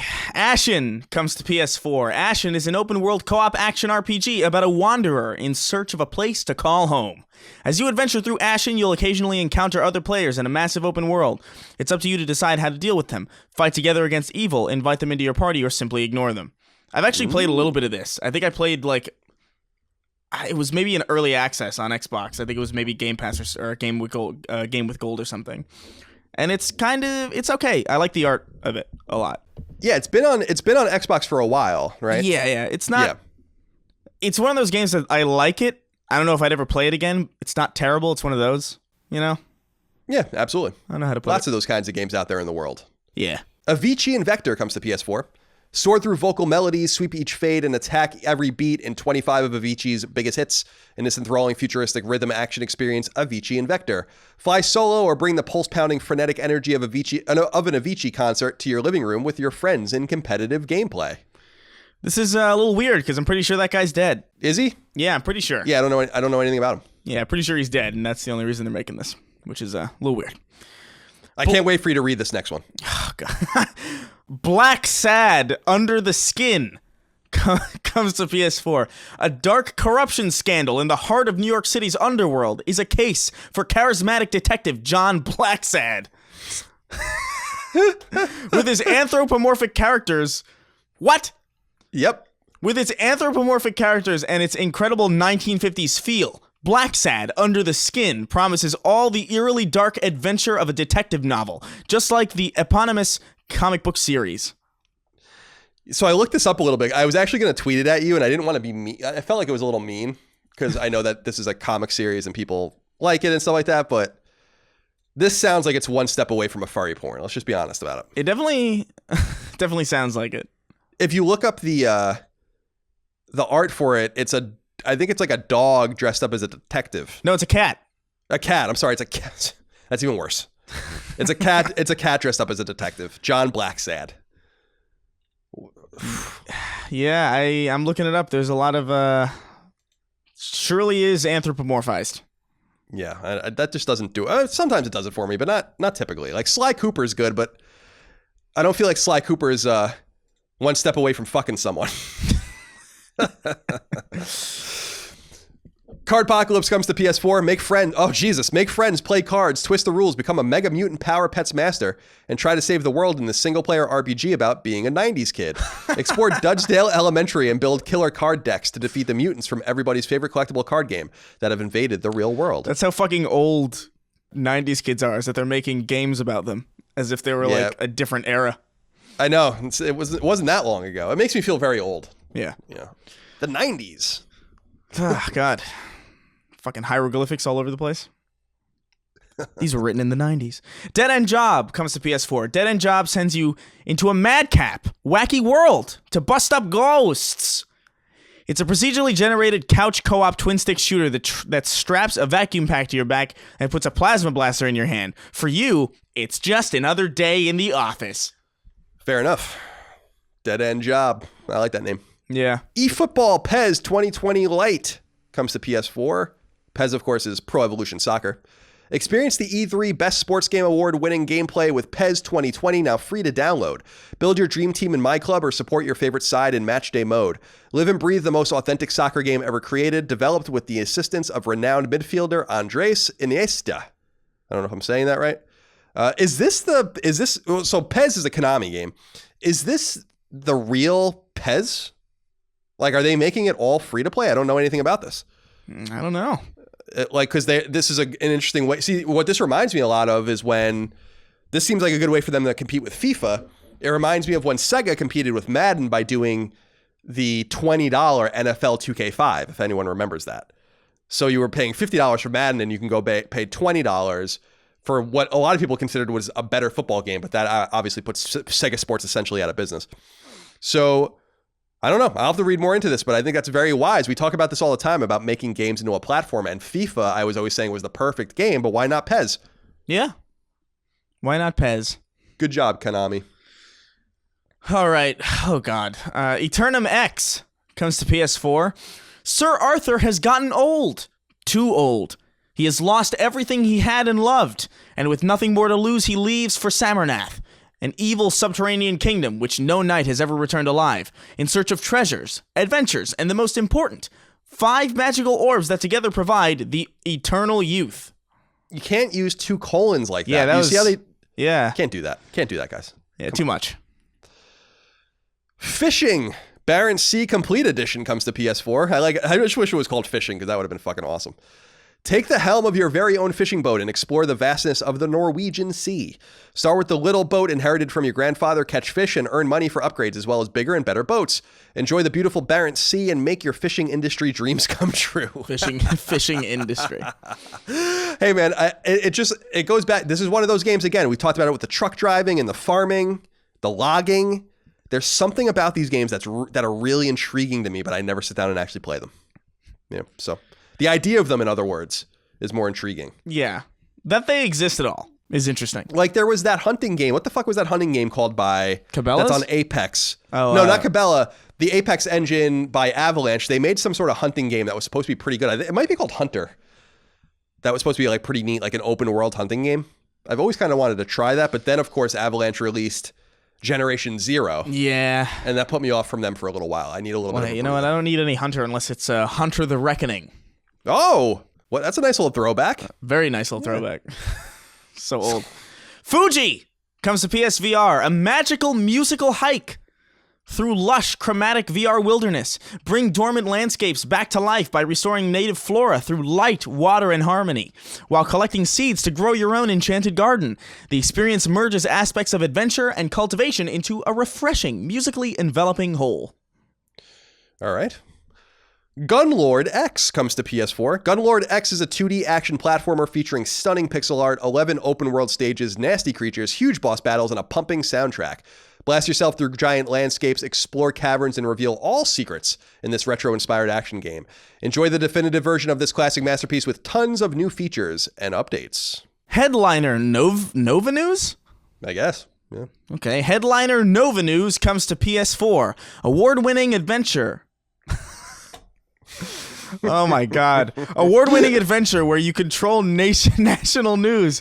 A stack of news articles sits on your desk. It's time to make decisions. After work, emerge on the streets of Novistan, shaped by the very news you publish. Watch the city change. I said shitty by accident. Shitty, yeah, there you go. Watch the city change by day and influence the lives of the 4 main characters. What is this? I have no idea. A stack of news article sits on your desk. Thank you. Definitely don't proof anything. Quaidan comes to PS4, seamlessly, combining 3D action and point-click adventure. Quaidan provides a nostalgic yet new experience. Explore an old Japanese manor, solve clever puzzles, and fight against monsters called Yoki. Oliver's Adventures in the Fairyland comes to PS4. A teenager from the modern world is being summoned into a fantasy world with an important task from a wizard to return the king's stolen treasures. Oliver's Adventures in the Fairyland is an indie adventure game inspired by the best Metroidvania titles. It packs retro graphics, roguelike elements, and classical platforming action. Classical platforming? Classical platforming. What the fuck does that mean? I don't know. Like they're playing Bach? Yeah. While you're doing it? Why does it have to be called Oliver's Adventures in the Fairyland? Yeah, that's really off-putting, isn't it? Everything about that's off-putting. Rift Keeper comes to PS4. Duty called, and the Rift Keeper woke up from his deep slumber. Embark on your journey, travel through rifts, and restore the balance as the Rift Keeper in this handcrafted 2D roguelite platformer. Jesus God, with challenging, fast-paced action gameplay. Shuttle Commander comes to PSVR. Take command of the space shuttle as it embarks on various missions to the Hubble Space Telescope. Fly the shuttle in a full landing simulation based on real physics and flight dynamics. Join the crew on the space shuttle missions and assist in the development and servicing of the Hubble. That sounds cool, but The space shuttle ended in complete disaster, and we no longer fly it. Yeah, and it's also it's just a job. This looks like a job, like, but in VR. Yeah, well, it's like Job Simulator. Yeah, except like it's just one job, but not like, self-aware. Yeah, yeah, but not self-aware. It's like a little. Yeah, I'm interested to learn more about this because the space shuttle's not been active for a long time. 2 of them exploded, as we know, the Challenger and the Columbia, and it's not like that well remembered anymore, I don't think. But well, we'll see. Also, I think we're replacing the Hubble Space Telescope too, so I think a lot of this is it's a little weird. Super Epic: The Entertainment War comes to PS4. Join a raccoon and a llama in their quest to save video games as we know them. Super Epic is a Metroidvania-style action-adventure game filled with humor and satire. The gameplay is non-linear and fast-paced with exploration and combo-based combat, the weapon of choice against the evil Regnant Corp. Okay, sounds interesting. Good word. Super Koratama. Koratama? God damn it. Comes to PS4. Super Koratama is an arcade skill game that emulates a classic retro-style arcade machine with different perforated panels, where the user can move a metal ball through a vertical bar that can be raised with the machine's joysticks. It's really specific. I know, that's very specific. The main objective of the game is to put the ball in the correct hole while avoiding the rest of the holes. All right. Oh boy. That's really... I mean, I guess that is describing it. Wow. All right. That was like reading a patent. Yeah, that's it is exactly like a patent. Touring Karts is the final game, comes to PS4. Touring Karts takes maximum advantage of the possibilities of VR by reinventing kart-type races in the midst of chaos full of action and surprises. Features 22 tracks and 30 customizable cars, up to 8 players online, multiplayer support with no waiting, and more. I guess it's a PSVR game. I mislabeled it. Is there anything here that intrigues you this week? I can only speak to Ashen, which is not terrible at all, and I think it's probably worth at least checking out because I dig the art style of it. There's you play as like these, every character in the world has like no face, and it's actually like super creepy. Ooh. But that's the only one that I can speak to. Everything else seems kind of standard spam. No black sad under the skin for you. I mean, you know what? Honestly, maybe I'll just pick Black Sad up today, and I'll stream it all night. You should. You might get turned on by it. I'm afraid. I'm telling you, I'm afraid that's. It's one fucking duster coat away from him taking that off and fucking some other animal. I feel it. Good Lord. I feel it. All right, as tradition dictates, let's end our episode with 6 questions, comments, concerns, thoughts, and ideas from the audience. Remember that you can submit your inquiries on Patreon at patreon.com/CollinsLastStand. We very much appreciate it. And as our show gets more popular, which we so much appreciate as well, we're trying our best to incorporate as many of your inquiries as we can. Let's start with Kevin. Says, hello, Glasses Moriarty and Chiseled Jawline Chris. My question is about people recommending games that they swore you would love, but didn't. This is a great question. For me, it was Bloodborne. My friends, who I now refer to as peasants, swore that I would love it. So I played it. Through trial and error, I managed to beat the game and felt meh about it. When I told my friends this, they got upset and accused me of clout chasing. Naturally, I pointed out that you have to have clout in order to chase clout. Jeez, this is getting a little personal now for you over here.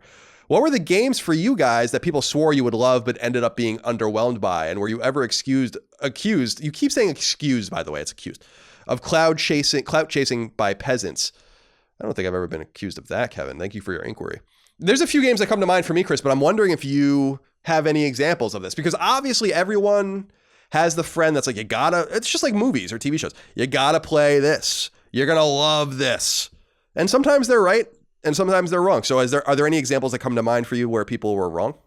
Not immediately. I think the last one that people wanted me to play that I wasn't really all on board with, that everybody thought that I would like, I think it was, oh my God, what the hell was ages? Oh, Brink. It was Brink. The Splash Damage Bethesda published game. Yeah, it was Brink, because everybody was like, dude, you'll love it. It's like parkour, and it's like Halo, but with parkour. And I'm like, that sounds badass. And then I played it, and it most definitely was not what that was. I remember Brink because it had that really, really cool sky blue cover. Yeah. And that's like the thing I remember the most about it, is the cover of it. I have it. I played it at an event once. Didn't care for it very much. I always loved Splash Damage's name, though. I think that's a great name of a studio. Love it. Oh, yeah, 100%. For me, the game that comes to mind is Persona 4. I thought that... first of all, I spent quite a bit of time on Vita with Persona 4 now, probably 30 plus hours. I stopped. I'm going to stop playing it anymore. It's fine. But I don't understand. This game has like a real hardcore fan base, and I have to say I don't get it. Like, I just do not get it at all. Yeah. I found like the coolest parts of the game, which is being in dungeons and fighting. It's just not in the game enough. I feel like there's a lot. It's one of those games that stresses me out where there's like literal days.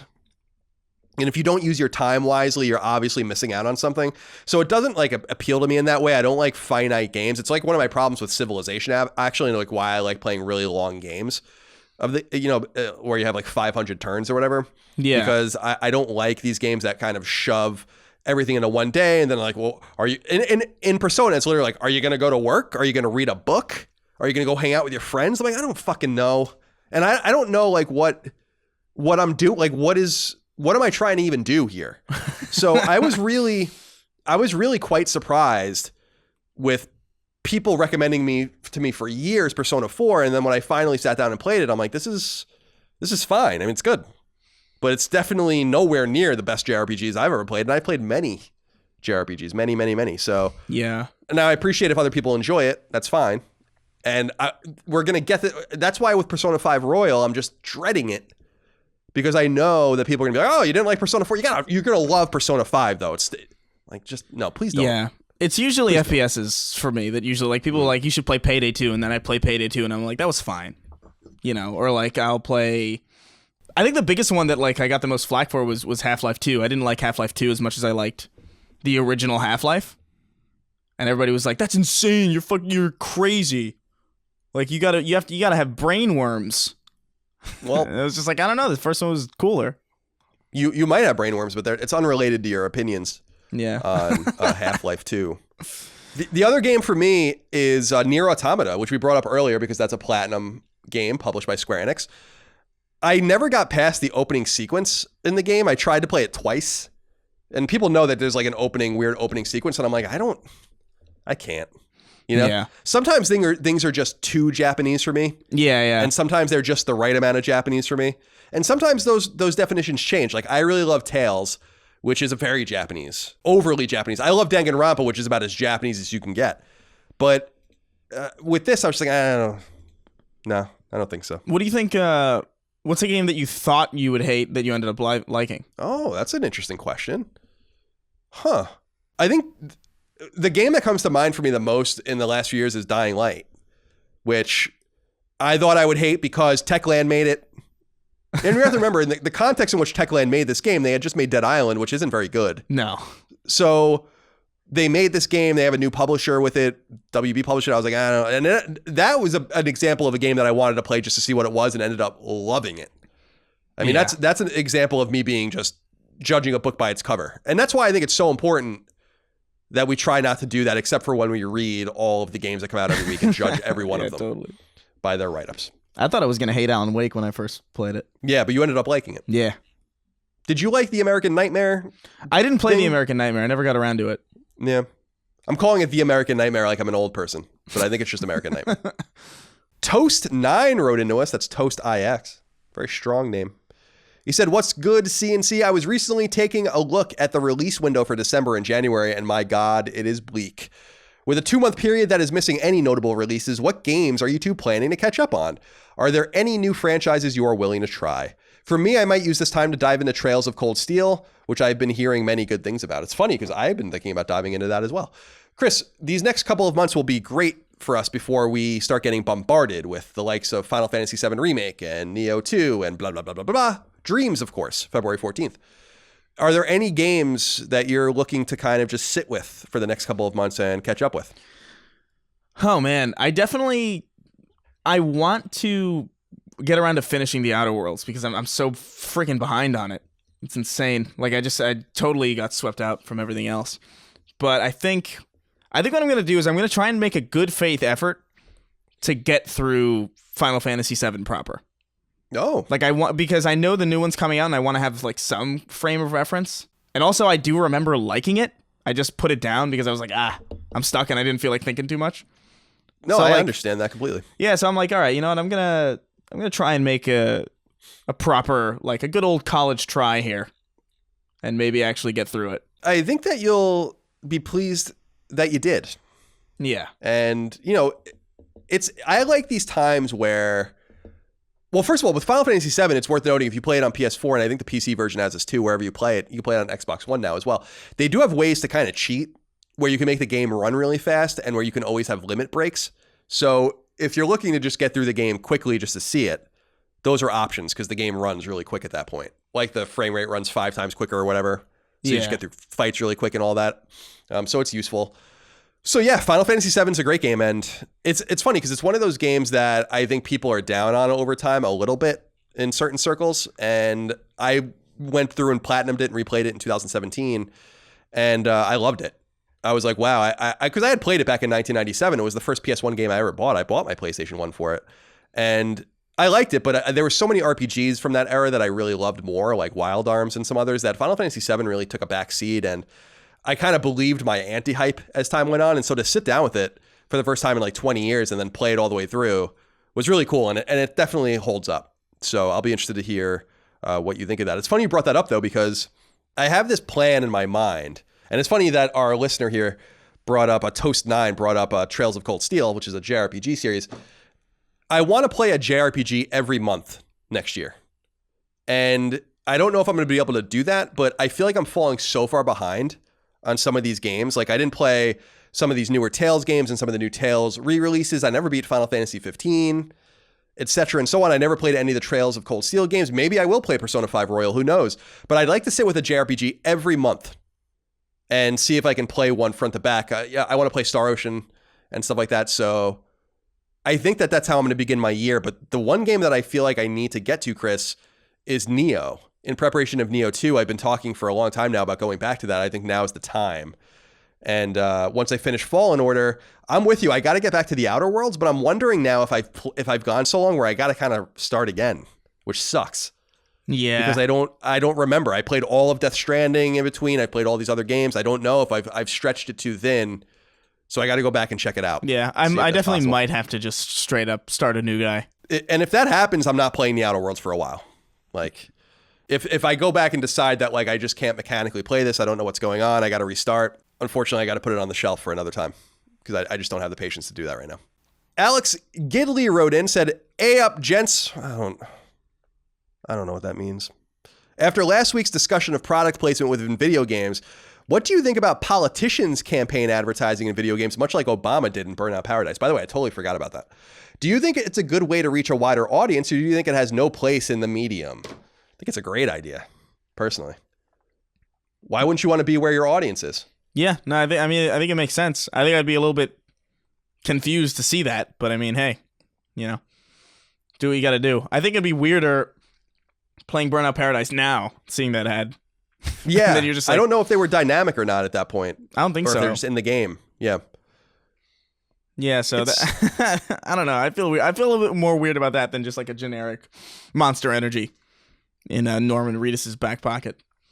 But I think it would be cool.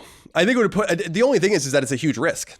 No, totally. You're gonna be putting people off. Can you imagine putting like fucking I don't even know, like you get a call from Ted Cruz in like a Metal Gear Solid game. You're like, what the fuck is this? Like, why? He's on the codec. Yeah. He's like, be sure to vote. Be sure to go to tedcruz.com or something. It's like, what? Yeah, we'll talk about the flat tax in a codec conversation with Ming Lee or whatever her name was.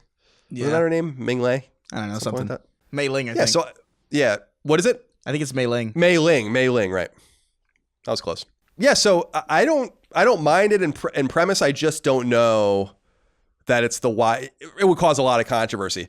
If I were a politician, though, I would want to do it simply because people would write about it and talk about it, even if it caused consternation amongst the users. That would be like a really notable thing. Because remember, like when you're watching, I didn't know, Chris, we're so detached from this in California, and you don't even watch TV, and I don't watch much TV, but I was with my mom and stepdad in Virginia, and I'll be living with them for a couple of months, and they watch TV, which we discussed. I think it's so weird, right, that anyone actually watches TV. But the one thing I noticed about being in a swing state, as opposed to California, is that there are just so many political ads. And you don't really get that upset when you're watching, like, I don't know, a Fox show or something, like whatever the case may be, Last Man Standing, and then a commercial for Bernie Sanders comes up. It's not like, Last Man Standing. You know, it's just, you understand that that's like advertising. So maybe people would be a little more smart about it, a little smarter about it, I should say, and understand that it's not necessary, especially if they're dynamic and anyone can buy in to the ad campaign or whatever.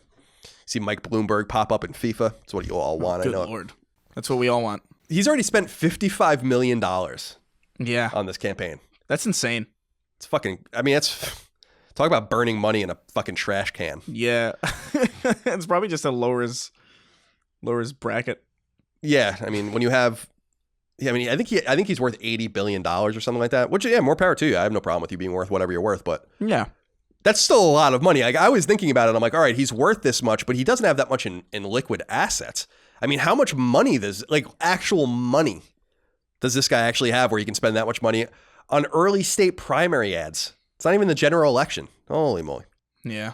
Tyler Brown wrote in, said, "Hey, CNC, I know that you and Chris have talked about Resistance many times on the podcast." And by the way, we talked about Project Resistance earlier. He's talking about Resistance from Insomniac. But I was just curious if either of you have seen the numerous posts that Insomniac has been publishing on social media lately regarding the franchise. Obviously, nothing directly pointing to a remaster of the trilogy or a new game, but part of me feels like they are trying to generate hype for the series, which sort of indicates to me that something may be in the works. Having said all of that, I just wanted to see if you or Chris had any input on the matter. Thanks for making every day fucking great again. Whoa. Ooh. Now, everyone knows I'm a big Resistance fan, and I would love to see the series come back.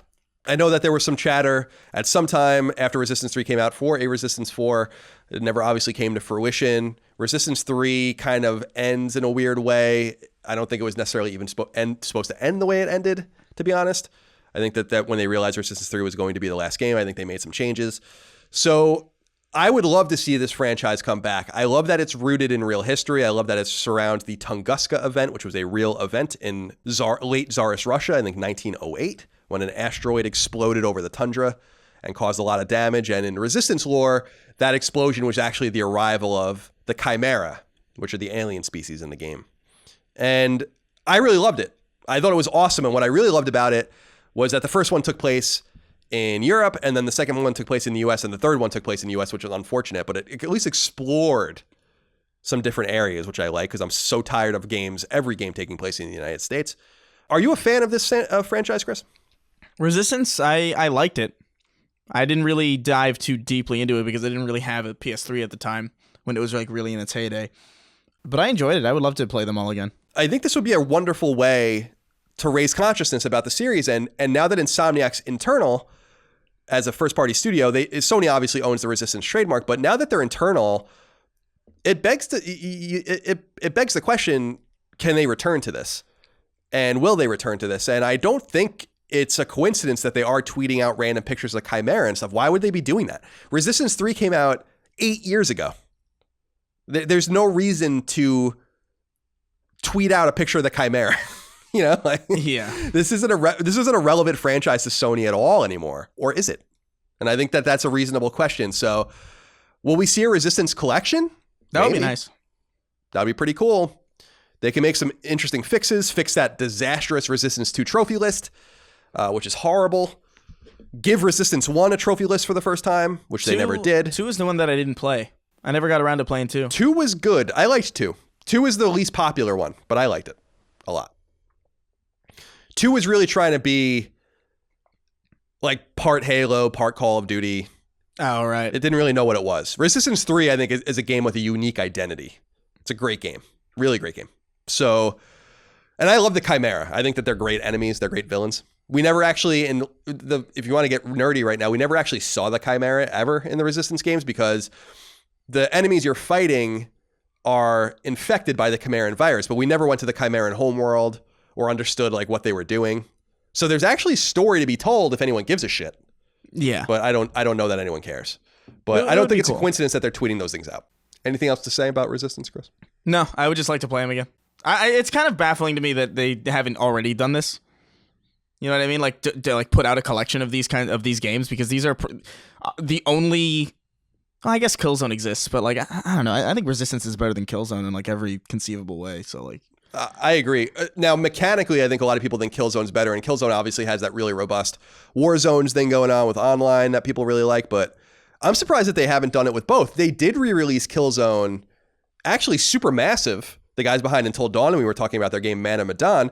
They ported Killzone, the original Killzone, from PS2 to PS3. Now, the original Killzone sucks. Yeah. So that's not it's a really bad game from what I remember. So that's not really a thing that I think people are hankering for, but I think it's interesting to your point that they've not put Killzone or Resistance together. I mean, why not? See, what would be fucking crazy, Chris, is if they said, like, we're going to release Killzone and Resistance in a compilation together. You know, very much like Rare Replay almost, where it's like we got 6 trophy lists and all sorts of, and the multiplayer functionality works and all that kind of stuff. I think that would be really neat. Yeah. But, probably inconceivably difficult from a semantical standpoint. I don't even know if it would be that difficult. Well, I'm just making excuses for them, I guess, then, in that case. Hamza wrote in. I think that's a character from Samurai Showdown, but I could be wrong. Hi, Colin and Chris. Why? That's what he asked. Why? Why do we not want every console maker to succeed? Why so much hate amongst the fans of these makers? What is happening? Brand loyalty? Does any other industry have this to this scale? I just want all us Xbox, Sony, and Nintendo gamers to get along and be happy for one another. Help us. Thank you. You do great work, and I am very appreciative. Now, I don't think we're like this on this show. No. In fact, Sony hates us. So you can tell that at least plays part into it. But I find the fanboy stuff increasingly weird. I don't find it increasingly prevalent. I think it's just as prevalent as it's always been. But I agree with Hamza here. I find it strange, unless you own stock or materially invest in one of these companies or work at one of them, I don't really see why you would care. Like with MLB The Show going multi-platform, this caused a lot of drama online. And I was like, first of all, a lot of people don't know a lot about what they're talking about. No offense to some of these people out there that are commentating. They just don't understand anything. It took me about 2 seconds to realize that there was more to this story than the game simply going to Xbox. But I don't give a shit what happens to Xbox or Nintendo. I think it's great. If they do great, I think that's wonderful. Well, it's never affected me. What do you think about the fanboy stuff? Yeah, I can't really empathize with it. I think I understand where it comes from a base standpoint, like from just like a ape brain kind of thing, because like when you grow up with something and you have like an attachment to something, you kind of have this unnecessary, not that you're beholden to it, but you value it more than you might be valuing anything that could be comparable that you don't have that experience with. So when somebody else comes to you and says like, Killzone sucks, I'm a Halo guy, and you're like a Killzone person for whatever fucking reason, you're like, there's a defensiveness because that's somebody else saying that your tastes are bad or something. And I think people just need to realize that tastes are tastes. And I think most people do. I think most adults do. I don't necessarily think it's unique in gaming, by the way. I think like you'll see this among like Apple and iPhone and like and Android and stuff like that. Right. Or even Mac and PC. Like even just from not even taking games out of the equation, just Mac and PC is like another whole thing where it's like, how the hell could you use a Mac for anything? And it's, I don't know, there's strength and weaknesses with everything. And I think the more people have experience with all those things, the less likely they are to have that kind of fanboyish, kind of elitist enthusiast mindset. But it takes being exposed to those other things to even have that. So I guess we're just lucky that we're exposed to all sorts of things. Yeah, it's funny because it's not endemic to only gaming, like you said. I mentioned comics, which is another place where people get all up in arms with each other. Yeah. But you don't see it in other ways. Like, you don't see it in the film industry, really.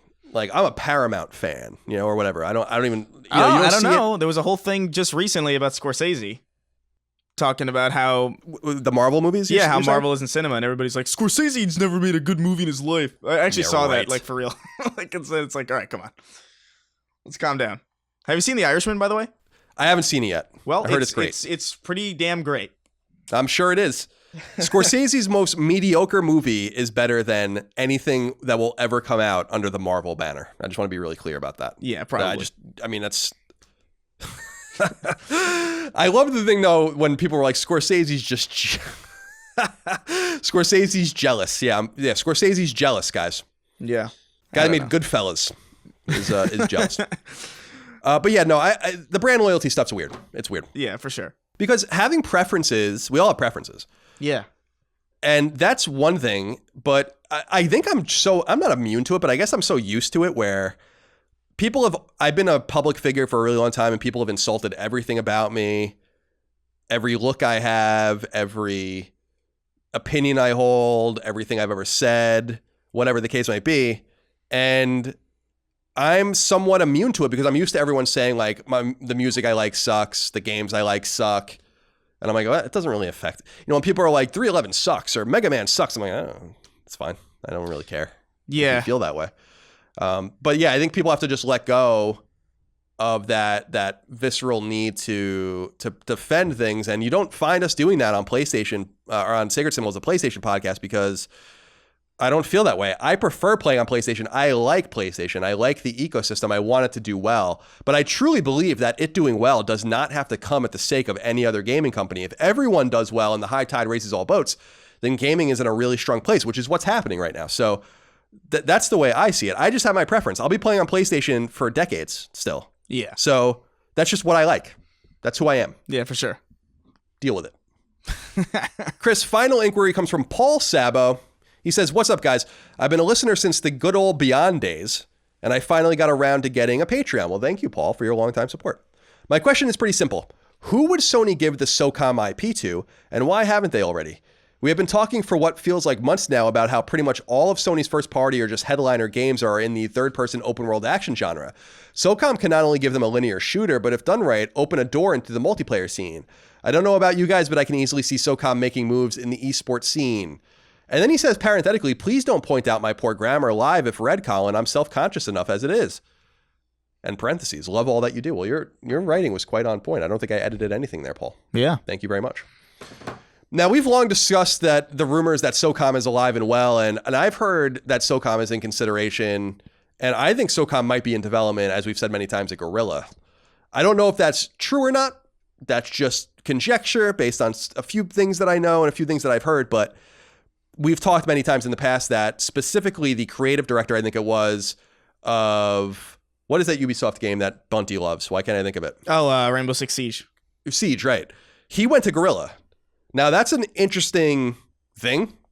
I don't know why Guerrilla would need that expertise. See, it was very similar to when Guerrilla hired the writer of New Vegas. And so that told us that they were making an open world RPG. And lo and behold, they made an open world RPG. So if you follow the same logic, them hiring people that worked on Rainbow Six Siege, I don't think they're hiring them to work on Killzone.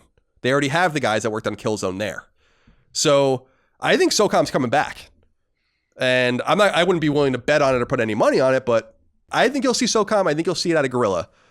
And I completely agree with him. I think SOCOM can live again. I think SOCOM is one of those few IP in Sony's arsenal that means something to people. It has a lot of symbolism as being one of the first of all, the first party game of any consequence that was played online on PS2 with the network adapter. And people still, with H-Hour, I don't know if people remember that game that was going to come out or did maybe come out. That was from the guys that made SOCOM originally, not Zipper, but from some of the guys that worked on the original SOCOM. There's a little bit of an appetite for this. And now with asymmetric multiplayer and squad-based multiplayer being such a big thing, I think SOCOM's got to come back. Yeah. No, I totally agree. I think it's, I think now's, I mean, ideally like a year ago would have been pretty good timing. but I think, yeah, it's weird that they're just sitting on this FPS series that they could easily use. Well, I was thinking about this because SOCOM's third person, isn't it? Well, I mean, yeah. Or can you play it in both? You might be able to play it in both. I don't know. Maybe I'm thinking of, what the hell was, SOCOM's definitely third person, but I remember there being points where it was like almost Metal Gear-like, where you could click in the stick or something and you would go into first person for like a little bit. Also, Zipper made Mag, which was first person. I don't know. It's just weird that they just have this shooter franchise, though, that they're just not doing anything with. And I guess they are, though, if what you're assuming that what you've heard is correct. Yeah, I'm just trying to put some links together here. I've not heard anything concretely. I know what Blue Point's making. That's an open secret in the industry, right? Yeah. But I don't know specifically what Guerrilla is doing, and I can't help but wonder if maybe they're being quiet with Killzone because SOCOM is coming back, or if they hired these guys to make Killzone into something more like Siege, but that doesn't seem to be a really smart move because Killzone is something that's already defined and I think should and will come back. I still think it's really wise to have a Killzone game at launch again, just to have some sort of proprietary shooter in this mix, because everything that sells at launch does well. Yeah. So if you really wanted to force someone to like something, like maybe they're going to do it with Resistance, which would be fucking awesome. Because Resistance Fall of Man was a PS3 launch game.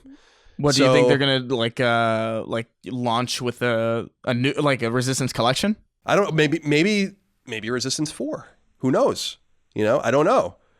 These teases about Chimera on an Insomniac Twitter account just seems a little much to me. Yeah, for sure. But nonetheless, we'll hope and pray. Dude, SOCOM is so sad because it's like that game didn't even die because it was like bad. That whole franchise got fucked by a hack. Yeah, the outage happened. I think SOCOM 4 came out, and I think this network went down for 6 weeks, 2 days later. So the game was cooked at that point. Yeah. And that happened to a few games during that era. Like Motorstorm Apocalypse from Evolution was supposed to come out and then was pushed indefinitely because of the Japanese earthquake. And there was a course or a couple of courses in there that were all about earthquakes and things getting destroyed. And I think they wanted to be sensitive about that. But that basically killed that series. And then Evolution went on to Drive Club and then killed themselves. So, and then Evolution, of course, went on to create Onrush for Codemasters. But enough of that. Enough of the knowledge for now. Chris, let's wrap it up. All right. It's time to go. I have nothing left to say. Yeah. What are you going to do with the rest of your day? I'm probably going to cook, honestly. Oh. I'm so hungry. That's interesting. I thought you went to get a sandwich before. I ordered it and it was like taking forever, so I actually didn't end up eating anything. Oh, okay. Interesting. I'm sorry to hear that. Yeah, it's a shame. That's too bad. All right. Well, we appreciate everyone out there. Thank you so much for your love, your kindness, your support, your generosity. We hope you continue to enjoy the show. Thank you to our patrons, especially for your patience, as I know this episode is going up a little late for you, but we wanted to wrap everything up so we didn't have to go a whole week or more. Plus, if we recorded on time, we wouldn't have gotten the show information here either, like MLB The Show. So it all worked out timing-wise. We'll be back on a normal schedule next week, of course. Yeah. With the Game Awards happens Thursday. We'll just talk about all that next week. Yeah. I don't know what else you want from me. Some people were saying we should do a PlayStation Plus about it, but I don't want, and I explained it on this show and on Twitter, I don't want Sacred Symbols Plus to have information that should conceivably be in a regular episode. Right. Behind a paywall. Because I look at Sacred Symbols as kind of like an ongoing saga, and I'm not even being facetious. Like, I feel like it's just a saga of news and information and thoughts that can be listened to sequentially for many years. And I feel like I don't want something massive missing, which are going to be all those announcements that happen, including a Ghost of Tsushima announcement. Yeah. So we'll see. Maybe a release date. Yeah, it's super That'll cool. be pretty exciting. What do you want to, assuming there'll be a release date on Ghost of Tsushima, do you want to make a last minute prediction here? What you think it will be? Last minute prediction? I think, oh man. I'm betting probably launch. So you think it's going to come out PS5 launch? I think it might be a launch. And then backwards compatible on PS4. Yeah. It's interesting. I think that might be possible. I thought that about Death Stranding forever. I was totally wrong. So who knows? I think Ghost of Tsushima will come out in August. Really? And yeah, on PS4. When's The Last of Us? The Last of Us comes out in June, right? Or May? You don't think that's like a bit too close? Oh, well, I think that they have to get it out before. Well, assuming if you're right, then no. Because then they can put it out whenever they want. But if it's really a native PS4 game, then they run the risk of putting it out too close to PS5. Right. Which I guess actually isn't that much of a problem because of the forwards and backwards compatibility. But I don't know, August, September, I think would be the latest, in my opinion, that you'll see that game. Yeah. We'll see. I don't know any information about it, so I'm not speaking. And by the way, all the people that write these little stories about the things I say and put them online, that's fine. But understand the SOCOM stuff, all conjecture. So just, you can write a story about it. That's fine. Send as much traffic towards us as you want. I just don't want I don't want your readers to get upset.